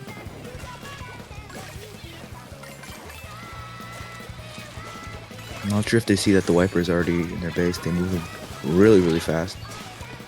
But they back off a Yeah. little bit. Oh, but he does get a pick, and it's 3 down on the side of Swag here. They do have 2 balls here. The Wiper is just holding their ramp by themselves, and they're taking that fight with that blaster, which they don't win. But the strikes take out that blaster. But if they're 2 down again, that Entry has a ball. Entry has a ball. They might want to get back. This could get dangerous. But never mind, they do get that dabble. And the Hydra is dropped right, but they jumped out. Pretty rare positioning that we see from backlines, dropping right there. But still, Dorado. Oh, they have, and oh goodness gracious, they have 3 footballs. They need to ditch one. I don't think it's smart to have 3, but nonetheless, I'm gonna continue to let these 2 teams cook. They might have 4. Oh no, you might be right. But again, nonetheless, I'm gonna let these 2 teams cook. They are having a pretty good final. And the Hydra does get one. But oh, as we just say that, Blue scoring the football, and they go down. And now it's just Squid Kid. And Dorado is sharking on left. They were able to go. They go down to that dabble. And now strikes come out. And they do get another one. Wow.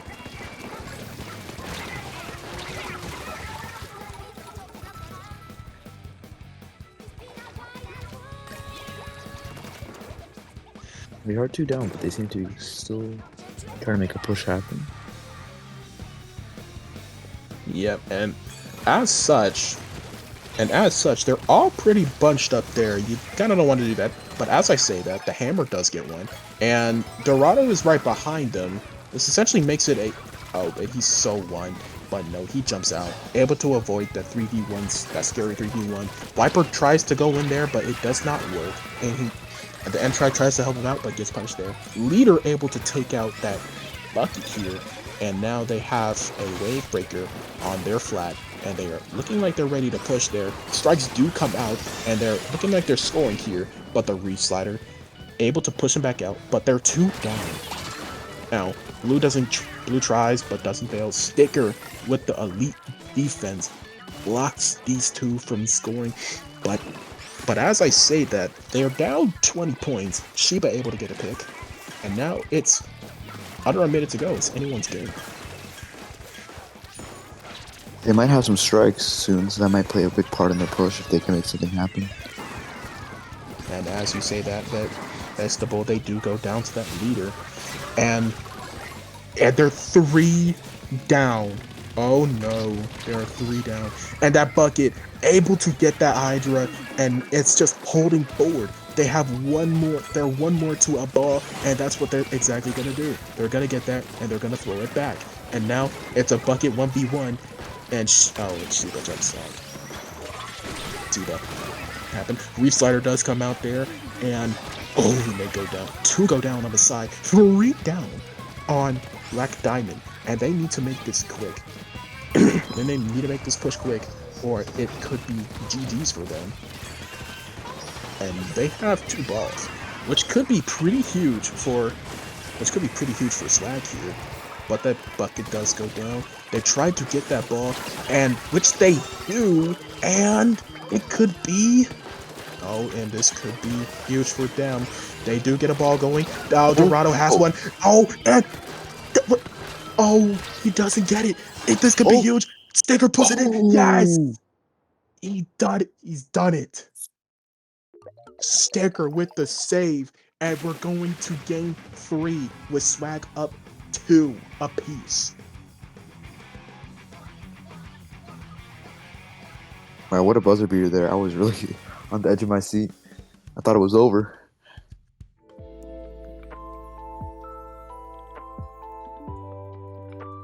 Yep. And what a huge push. They missed it the first time. Able to recover. Sticker was able to recover that ball and just switch it at the last moment there. But But again, this is a pretty good matchup we're seeing. And again, hats off to Black Diamond. They're really fighting, playing their heart out in this matchup, and it's just exhilarating to watch. Yeah, for sure. This whole set has been really close, and I guess both of those wins came from overtime, which is interesting. But I shouldn't count Black Diamond out just yet. There is still a chance for them to come back, and there's still a chance for them to come back and try to make this more manageable as it is. And now, if we take a look at our next map, it is going to be, let's see, it's going to be TC Ship Shape again. So back on Ship Shape, but this time the layout is different. So this is gonna be wild.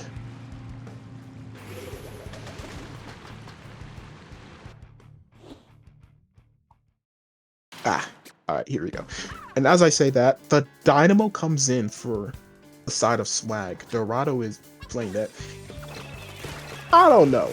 It has been a variety of weapons that Dorado has picked. First it was 52, now it's Dapple, and now it's Dynamo. I don't know. I feel like it just makes the comp a little bit more sluggish. But as a little bit more sluggish. So nonetheless, 2 down. And Dorado's still holding that left area with Dynamo Roller, trying to see if he can get a pick there, but trades with the leader. And now it could be a good push going for Black Diamond. They do get that Hydra down. Yeah, I don't think I've ever seen Dorado play Dynamo before, so kind of an unorthodox pick, trying to test comps in semifinals. Yeah, you don't want to get cocky. You don't want to get cocky though. You have job's not finished. You have like one more game before you get to the goal. So, but as I say that, to go down to the side of Swag, Sheba is forced to jump out back to their Hydra friend, and now Blue over here helping out their teammate, and they were able to take out that bucket, and now they have strikes. Hydra holding on that flat there. They don't want to peek out in case that leader might snipe them.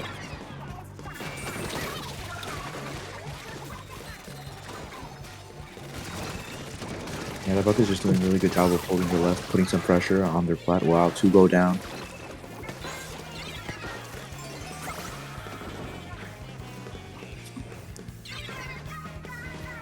Yep, and now they were able to clear that check. And now they were able to clear that last checkpoint to go down to the side of... Oh, and it's a complete wipe on Black Diamond's end. And now Dorado is taking space with Dynamo. You don't normally see that aggro Dynamo here, but now it's just in fighting form. They do place Cooler. They do place a limited edition Cooler, which could be run over by the tower. But nonetheless, they were all up in the flat. And it's just, wow. Wow. Their blaster does help out, and so does that bucket here. And Antri does go down on the side of Black Diamond. The Wiper does too. And now it's... Oh! As I say that, Blue was just getting 2, taking mid. And now the Hydra's just gonna ride tower towards towards the second check. And it gets stopped. Wow. And but as I said, that Swag gets the wipeout. They're able to keep tower here, and it's just, and they just need to cap the second checkpoint for them to have a chance in this game. But yeah, Black Diamond starting to get a little stagger here. You kind of didn't want to go down there, or rather go for strikes, but they do get some strikes, and now it's just, wow.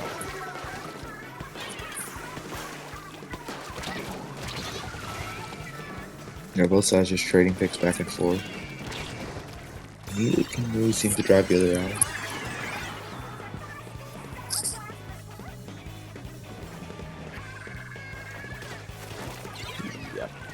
Yep. They cannot drive each other out. And as I say that, Blue does get a pick there. He's behind them, able to take out Shiba here. Sticker goes down, and Fiend able to retake that tower and puts bubble on it. They were able to take out that leader. They get 2 on the Entry, and now it's they go down to that wave breaker, and Dorado playing aggressive Dynamo here, and Strikes are gonna cancel out. Strikes are gonna cancel out this push, and now, Dorado botched his cool. That's not where you want to put it, but that's okay, because with a minute left, 2 go down. There's 3 down, and oh my goodness.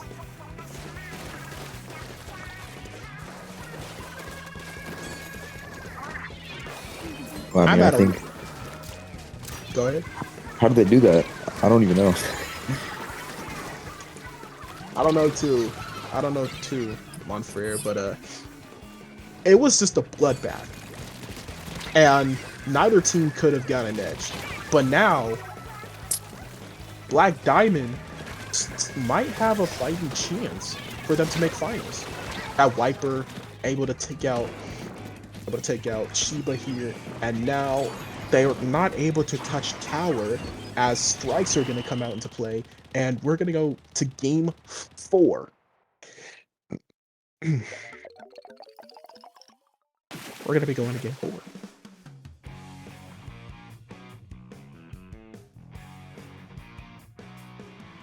I think Blue was definitely the MVP there for them. They were putting in the work the whole game.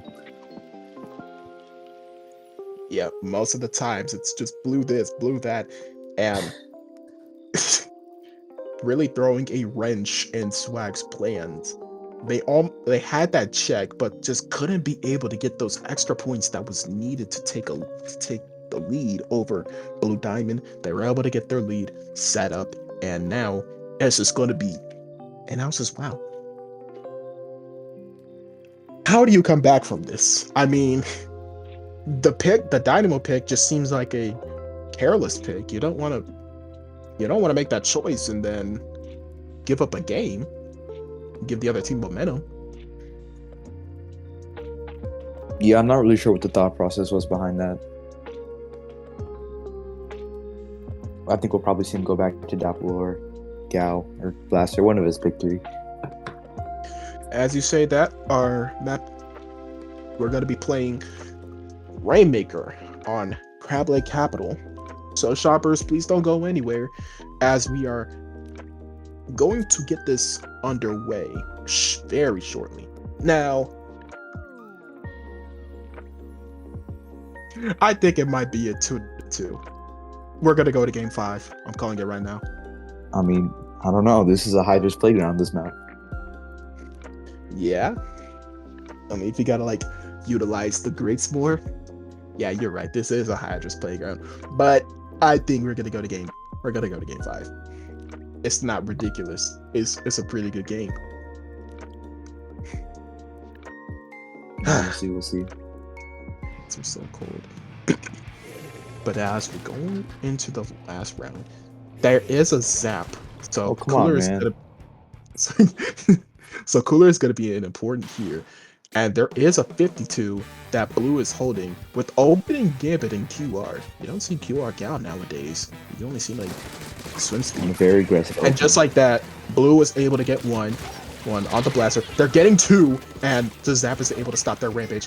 While the Viper falls down. It's now a 2v2 while Flag is trying to get their numbers back up. And now they're all pushed up on that high checkpoint. And now it's just gonna be a bloodbath. 3 down. And they're gonna be taking advantage. Yeah, I did not expect them to react to that flank so easily. I thought it was going to be a wipeout. Yeah, and that Hydra has Booyah Bomb, but it gets shut down. And while the 52 is behind them, it's Blue again. It's him again. He's just putting a wrench in Swag's plan. And now he's taking space as fast as he can, but he gets shut down by that budget. It's so sad. But anyways, Bucket's in that pit. They do have Strikes out, and they're not gonna get much off of it. They are fighting that Viper, and they go down. Yeah, the strikes might have come out a little bit too early for them to take advantage of it. We'll see how they capitalize on this deficit. But it doesn't matter. As that 52, oh my god, the 52 again, getting 2 down, and he's just on a tear. That's another one down. And I am at a loss for words. Every time they make a push, Blue is just there to just stop whatever is just going on. I don't know. He's becoming a real impact player in all this. I'm also seeing Gnostics get it there, try to help out Blue, but all that's just doing is going 2 down. But nonetheless, this is really turning out to be a very good game. Nice pick by the Hydra, but yeah, I think we're seeing shades of Chocopero here with his 52. Yeah. Gonna have to contain that 52 from flanking. Otherwise, it might just be game over. But it is wise to let it. You don't have to waste time trying to pop it and getting some points. It's good to just reset it. You do have mid control. And now it's just seeing how Swag can respond. They do have strikes coming out, and that Zap is just on their pit. And canceling the hammer there, and just rotating back towards mid. Blue trying to find his way in, and they could go down. Oh no. And that leader goes down on the side of Black Diamond. And now they're making some push. Oh, but he fell. But Dorado fells. Can they get back on there? Can they? And they do, and they get a pick on that 52 to stop them from...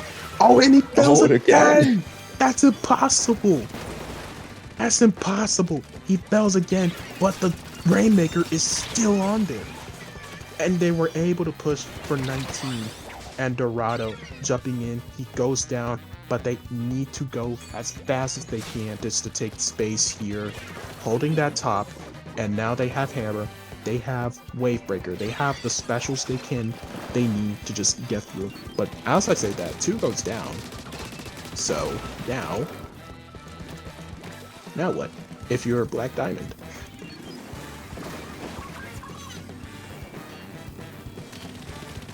I think they just need to rely on their 52, just make something happen, get a pick. Oh, they do go down right away. Right as I say that.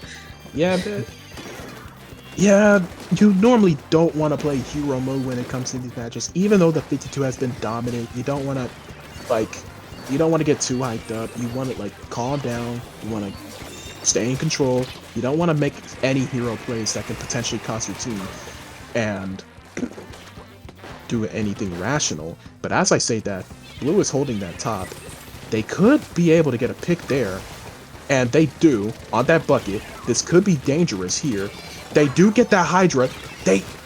No, but that Zap gets him. But it's 2 down, and this could be huge here. That bucket, that blaster does get them, and oh no, this could be. It might be. Oh, blaster coming in with that splashdown, but they weren't able to get no one, and it's game. Swag, stopping any chance of Black Diamond can do, and they were able to take the finals.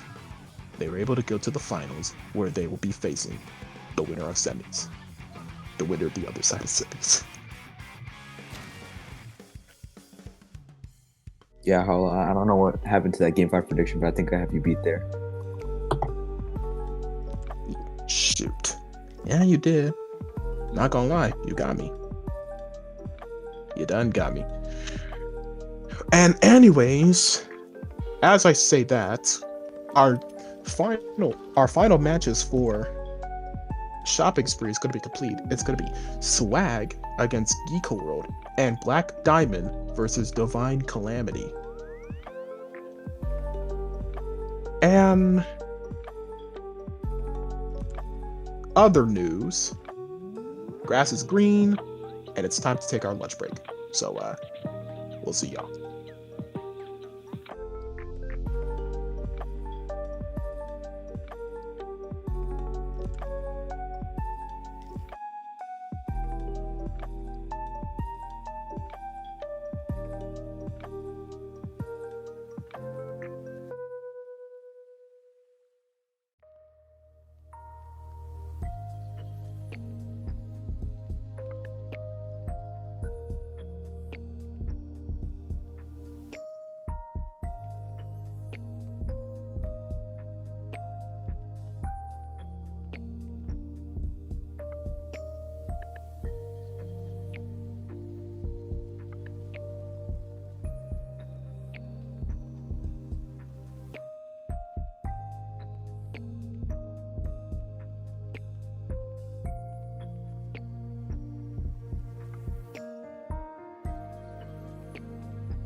And welcome back, shoppers. Make your final selection and come on down to watch the final match of Shopping Spree. It is going to be against Swag versus Geek O'Clock in the goal to take the tournament. Now, we did see some reeling sets. Some were heartbreaking, some were really good. And we're at this final stage, and it could be anyone's game. Veggie, who you got? I think you know who I got, but I don't think I'm gonna say who I got. Biased. No, It's no, not no bias. It's not ridiculous. Me It's when No not bias. ridiculous if you're a player from the team. Me when I lie. No bias at all. Completely neutral.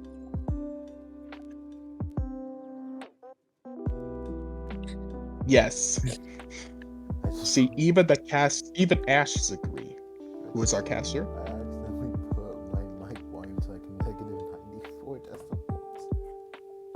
Oh my god. My prediction is I think a Dorado 30 bomb, and then a Just 20 bomb, and then Oh my god. We get it. You used to be you're on the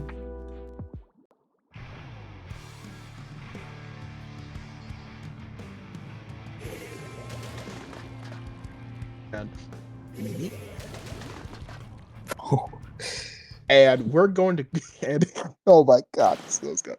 But nonetheless, we decided to let it run. And this comp is looking pretty good right as of now. It's the Hydra again versus the Pen. And it's the Dapples we see from Dorado. He was running some arbitrary last set.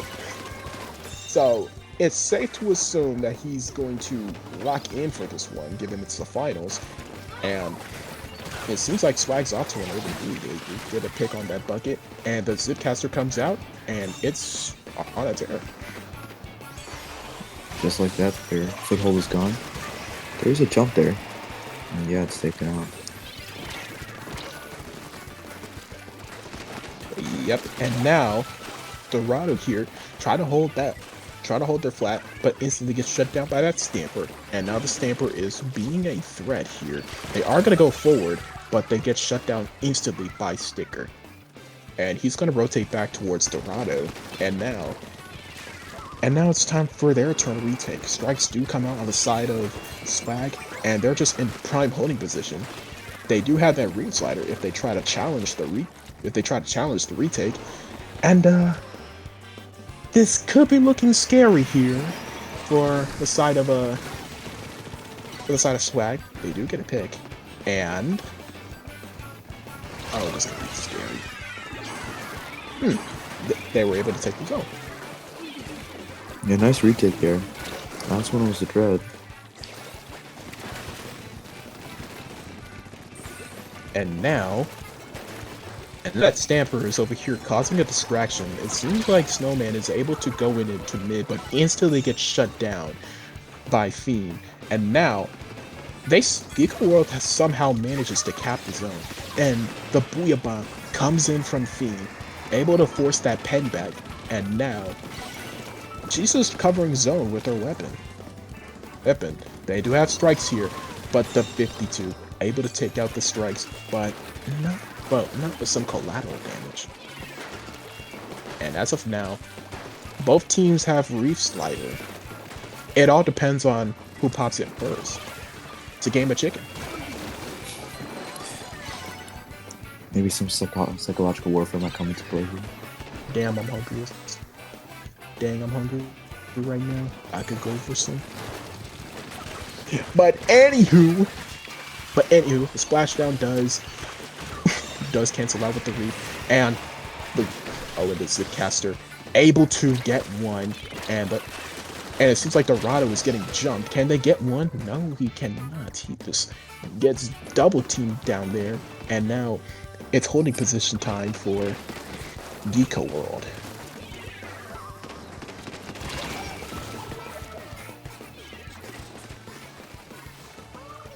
As such, we see that 52 get that pick, and they are popping whales, the blaster, popping splashdown, but not able to cap the zone properly. But the slider able to take out that dapple. The bucket do go down. It's 2 down, and it is Geeko World taking game 1 in such dominant fashion.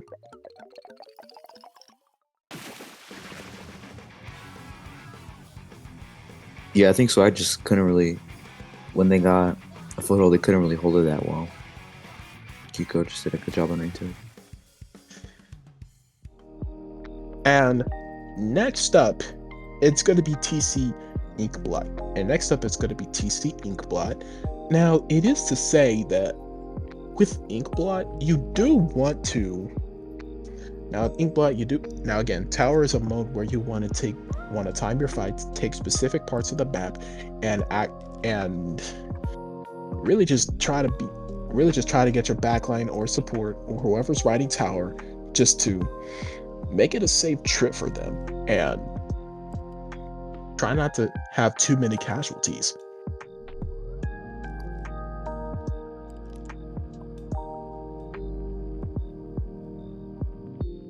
Yeah, do you think we're gonna see any like changes in comps at all on either side?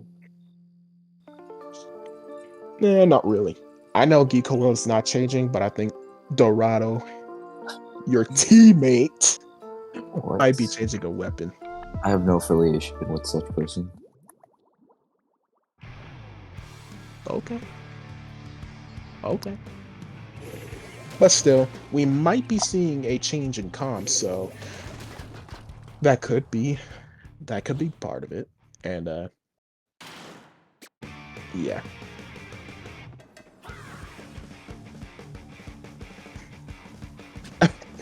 I really don't have anything to say as of now, but this is gearing up to be a really good shopping spree.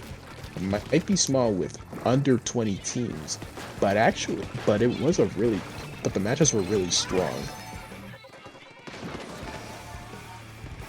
Yeah, for sure. We've already seen some really close sets.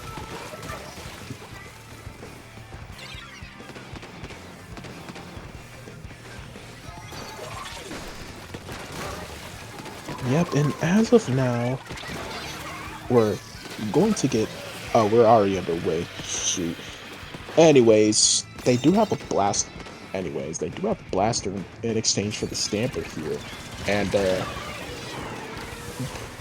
the Hydra canceling the splashdown, and now the tower is going to be road, and they're close enough, and they just kept the first checkpoint. Geeko World taking an early lead, and the Hydra's going to get on tower. They do have that bubbler here to protect itself, but bubbler doesn't last long when it comes to being on tower.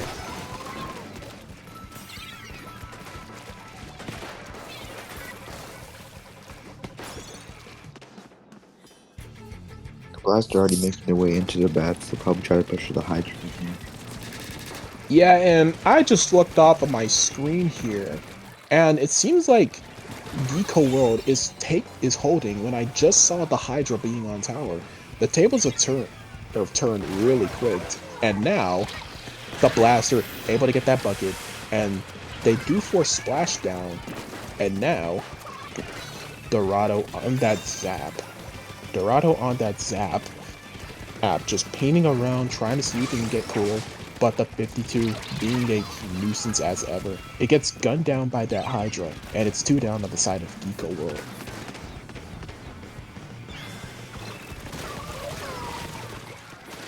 Yeah, it seems like Swag has been on defense the whole game. Can't really seem to get a good push now. And as you say that, there is 2 down on the side of Geeko World. It's a blaster 1v1, and that was a pretty weird exchange. The Hydra does get walled out by that wall set by that 52, and now it's prime holding position. Slider comes out, but doesn't seem to get much value, and it's 3 down. It's a full-out wipeout for Swag here, and they are coolered up, and they just need to take some certain points, or it could be game over.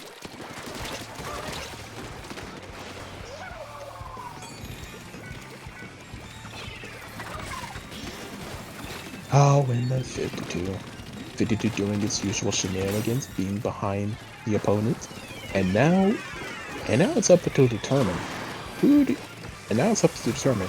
They need to time their. It's all about timing their fights. It's all about taking the fight that is most beneficial. And as I say that, Swag does get the first check, and they are routing their way to the next checkpoint as we speak.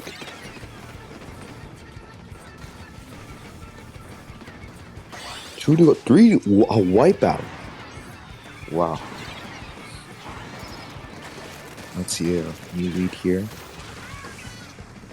Looks like they're paying for a slider. Nice bubble.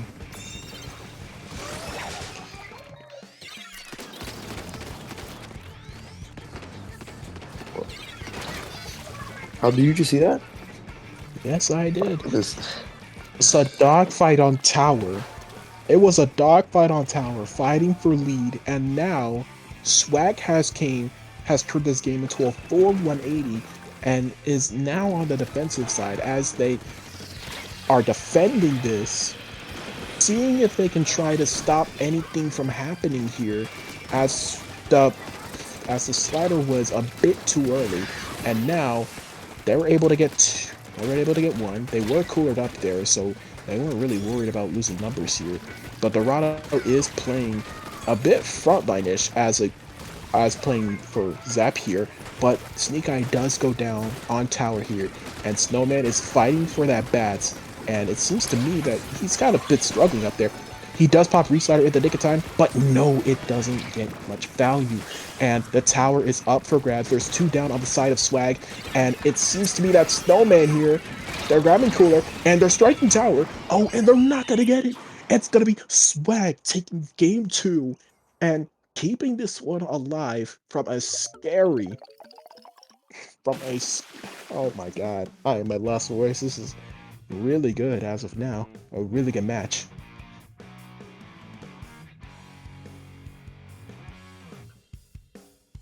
Yeah, I was surprised they could make it that far into their base and get a lead. Just rip it away from them.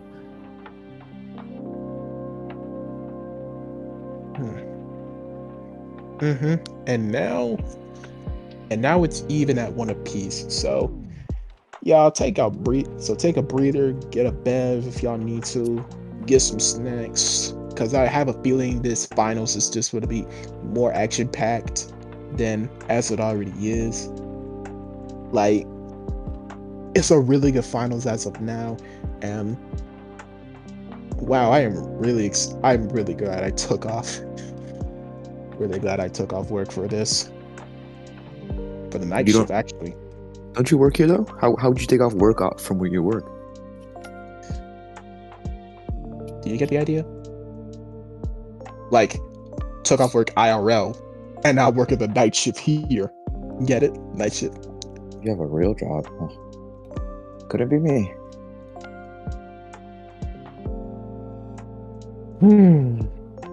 Yeah, you're going back to school. So, yeah. Back to school for you, Veggie. Back to school for you. Unfortunately, yes. Yeah. Yeah, you're going back to school. But anywho, that doesn't matter now, as we're going to go into our third match for tonight in Spree Note 14. It is going to be Rainmaker in Undertow, and we're going to see the comps come out in either of these teams, and oh, the Stamper and the Pink Dapple Doolies, the weapon I was hoping for coming from Dorado here, and he did not disappoint. Now, Zipcaster is going to benefit a lot from there. There is a lot of walls to zip from, and basically, it's going to be... Eco World needs to... Oh my... Nah, Swag needs to watch the Zipcaster. This could be anyone's game, really.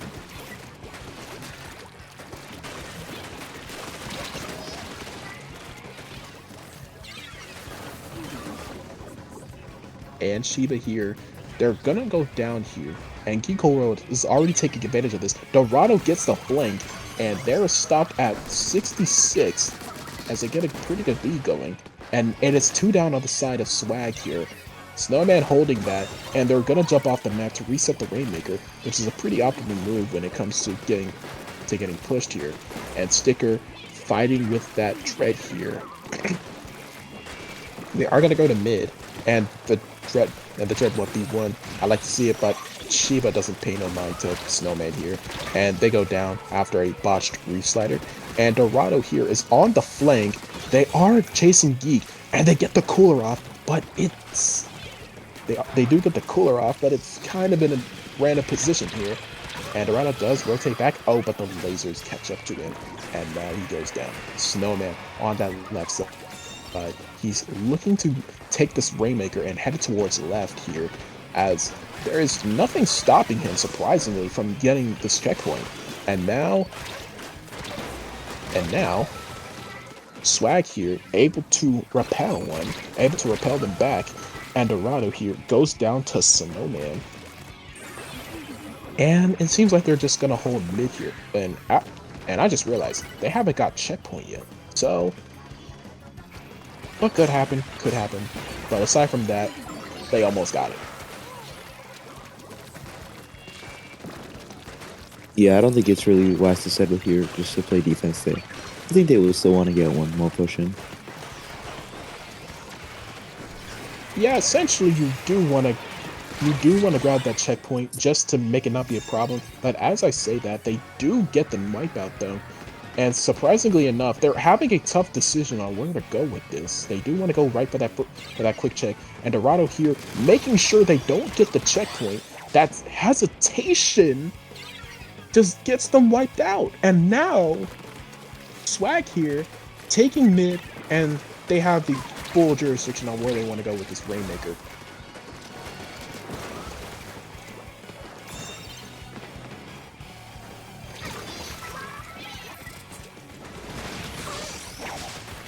Oh, a nice cancel on the slider. And they were just barely short of getting the check. Yep. And now, minutes, having some trouble myself. And now, 52 getting 2. The 52 does get 2 down on the side of Swag, but gets stopped by the Hydra instantly. And Geeko Clock does have the Rainmaker with some time. They don't need to push it that much. They do need some picks. They do need to get one or two. And as I say that, they do get what I've been hoping for. They do get put on the reslider. There's a jump there, and the Hydra does go down. There's 2 go down on the side of Swag, and Dorado stopping them from capping the check again and getting the full-on wipeout here. I'm not gonna lie, Dorado has been playing some really good defense, and if you're Geeko World, it's starting to get annoying. Yeah, still no check 4 minutes into the game. Kind of surprising to see. You don't see that too often. Yeah, it's a rare occasion, but playing defense here, it all depends on which team can play the most good amount of defense here. They are going to take advantage of this. The Stamper is pincering, but they don't do much of it. And they popped it, and now they're going to get extra points off of this. And now, with 15 seconds remaining, Geeko World needs to get a checkpoint and then go for points. Now, if they can get a wipeout here, they could go right with this rain and then get some early points. But again, I'm just going to let these two teams cook, because after all, I am just a customer, not the chef.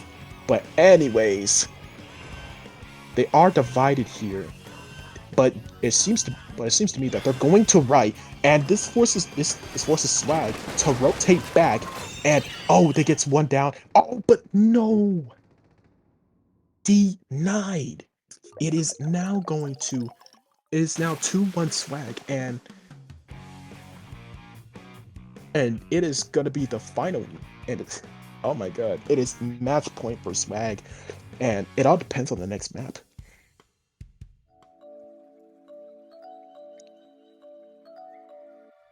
Yeah, really important stop by just there to get the Rainmaker, catch them a little off guard from the right side.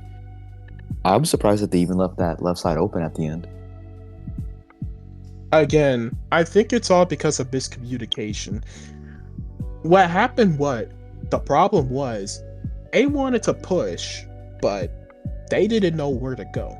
That one wipeout, they were kind of debating on where they wanted to go, and then in overtime, you could see the hesitation in Geeko Clock as the right side was very much open, but yeah, the hesitation does come from Geeko Clock, and in times like this, you cannot be scared. You gotta go for it. You gotta go what's on your mind, etc. And yeah, you gotta do what you gotta do.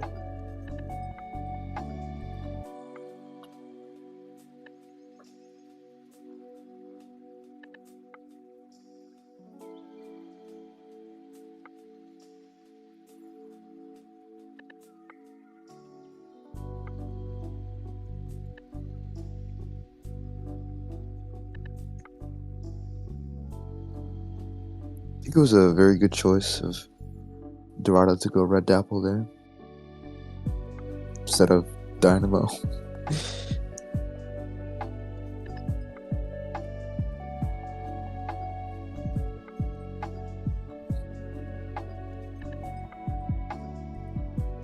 All right, I'm back. Welcome back. All right, I'm back. I just had to. It was just cold in my. It's just cold in my room. I just had to heat up my hands a little bit, grab my blanket, and just watch the final. And also, last match is gonna be on Scorch, in Scorch Gorge, when the mode is Clan Blitz, and now Geeko Rail can take this one last stand, or they can just go home empty-handed. And now it is match point for Swag, and the comps are going to be relatively the same. I don't see a change up on it, except for Dorado going Zap here instead of Pink Dapples.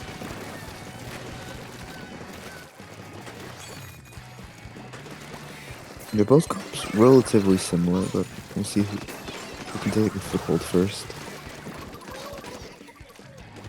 Yep, it all depends on what can really happen here, as Geek was able to take out the Zap, and he's able to rotate back towards their opponent's ramp, and he's still a little weak.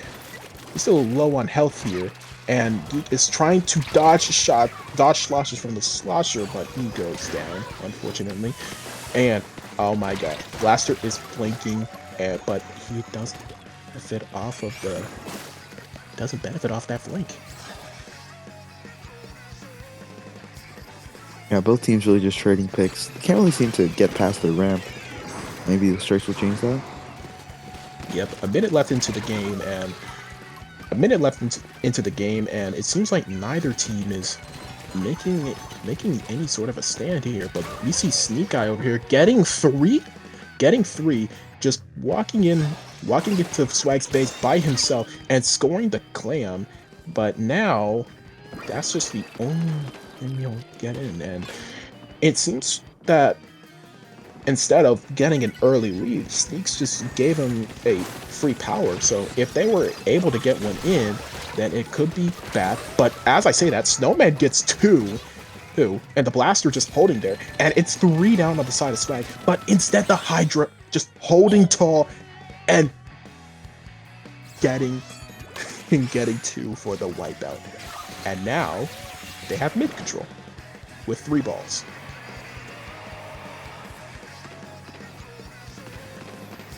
Yeah, those are amazing picks by the Hydra there.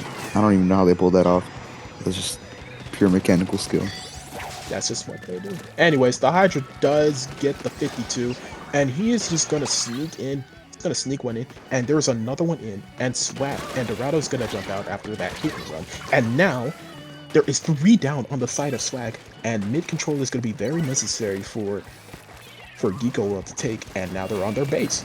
And Snowman is close to a ball. He just needs 2 clams and the Blaster does get a power in, and Snowman's gonna slide her in there, but he doesn't get any, and the ball just falls off the map, and now it's just Geek, and it's delayed wipe on the side of Geeko World, and this could be bad for them, but Sneak Eye able to take out the Zap and taking out, oh boy, taking out the Zap, and the ball just falls off the map.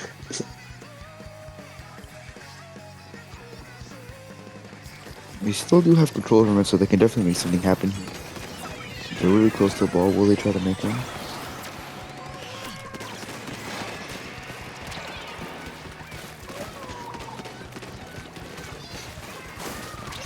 Yep, and now Shiba here having to ditch that ball in order to jump out here, and it seems like Lenazu is taking the space, and he's just gonna space it out, but he doesn't get any.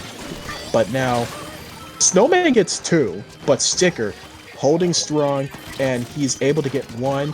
And can he? Yeah. Oh, Sneak Eye gets the Hydra, and he's able to keep the ball. He's able to keep it going. Oh, and he gets flow aura off of that. But no, it's not going to be enough. The Clan Blast basket is going to be. Time runs out. Oh boy, this is going into a pretty good match. Oh, when the ball falls off, that is bad. Especially with under a minute left. That lead is razor thin, so neither team can rest easy here. Yep. All Geeko World has to do is get a ball in, and they could potentially force a game 5 here. But it's just. But they need to make a ball with limited clams on the field, and it seems like Sneak Eye is trying to do just that. They need 2 clamps here, but no. Geeko Clock not able. They need 1 more with a limited time on the clock. They might not get it, but if they were able to get it, yes, they can. And now they just need to go forward and figure out a move from there with time on the clock.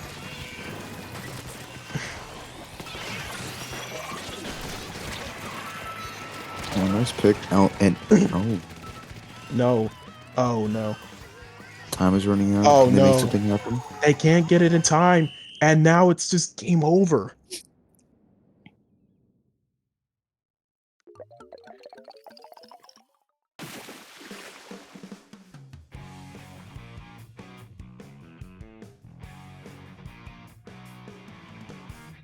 And with that, shoppers, the store is closed, and our winners for shopping spree number 14 is Swag. Now, when it came down to the wire, Swag was able. Now, it wasn't easy for Swag's run. Going up against a very scrappy Black Diamond team and a Geeko Clock team and a Geeko World team, it surprised me on how they bounced back from each of these situations. That was really good. Really good scrappiness, really good. Oh boy, I can't get the words out. That just made me smile, low key. You're that happy that Swag won? Nah, I'm just happy this was a good match. No, I know you. Nah, Veggie Burger, I know you cheesing right now because I'm cheesing Swag. because I can get a badge. I think. I don't know. Bro, son. Bro's good. Do I get a Bro badge? Get a badge. commentates and then You can get a- gets banned from the tourney at this, and he gets a badge at the same time. How?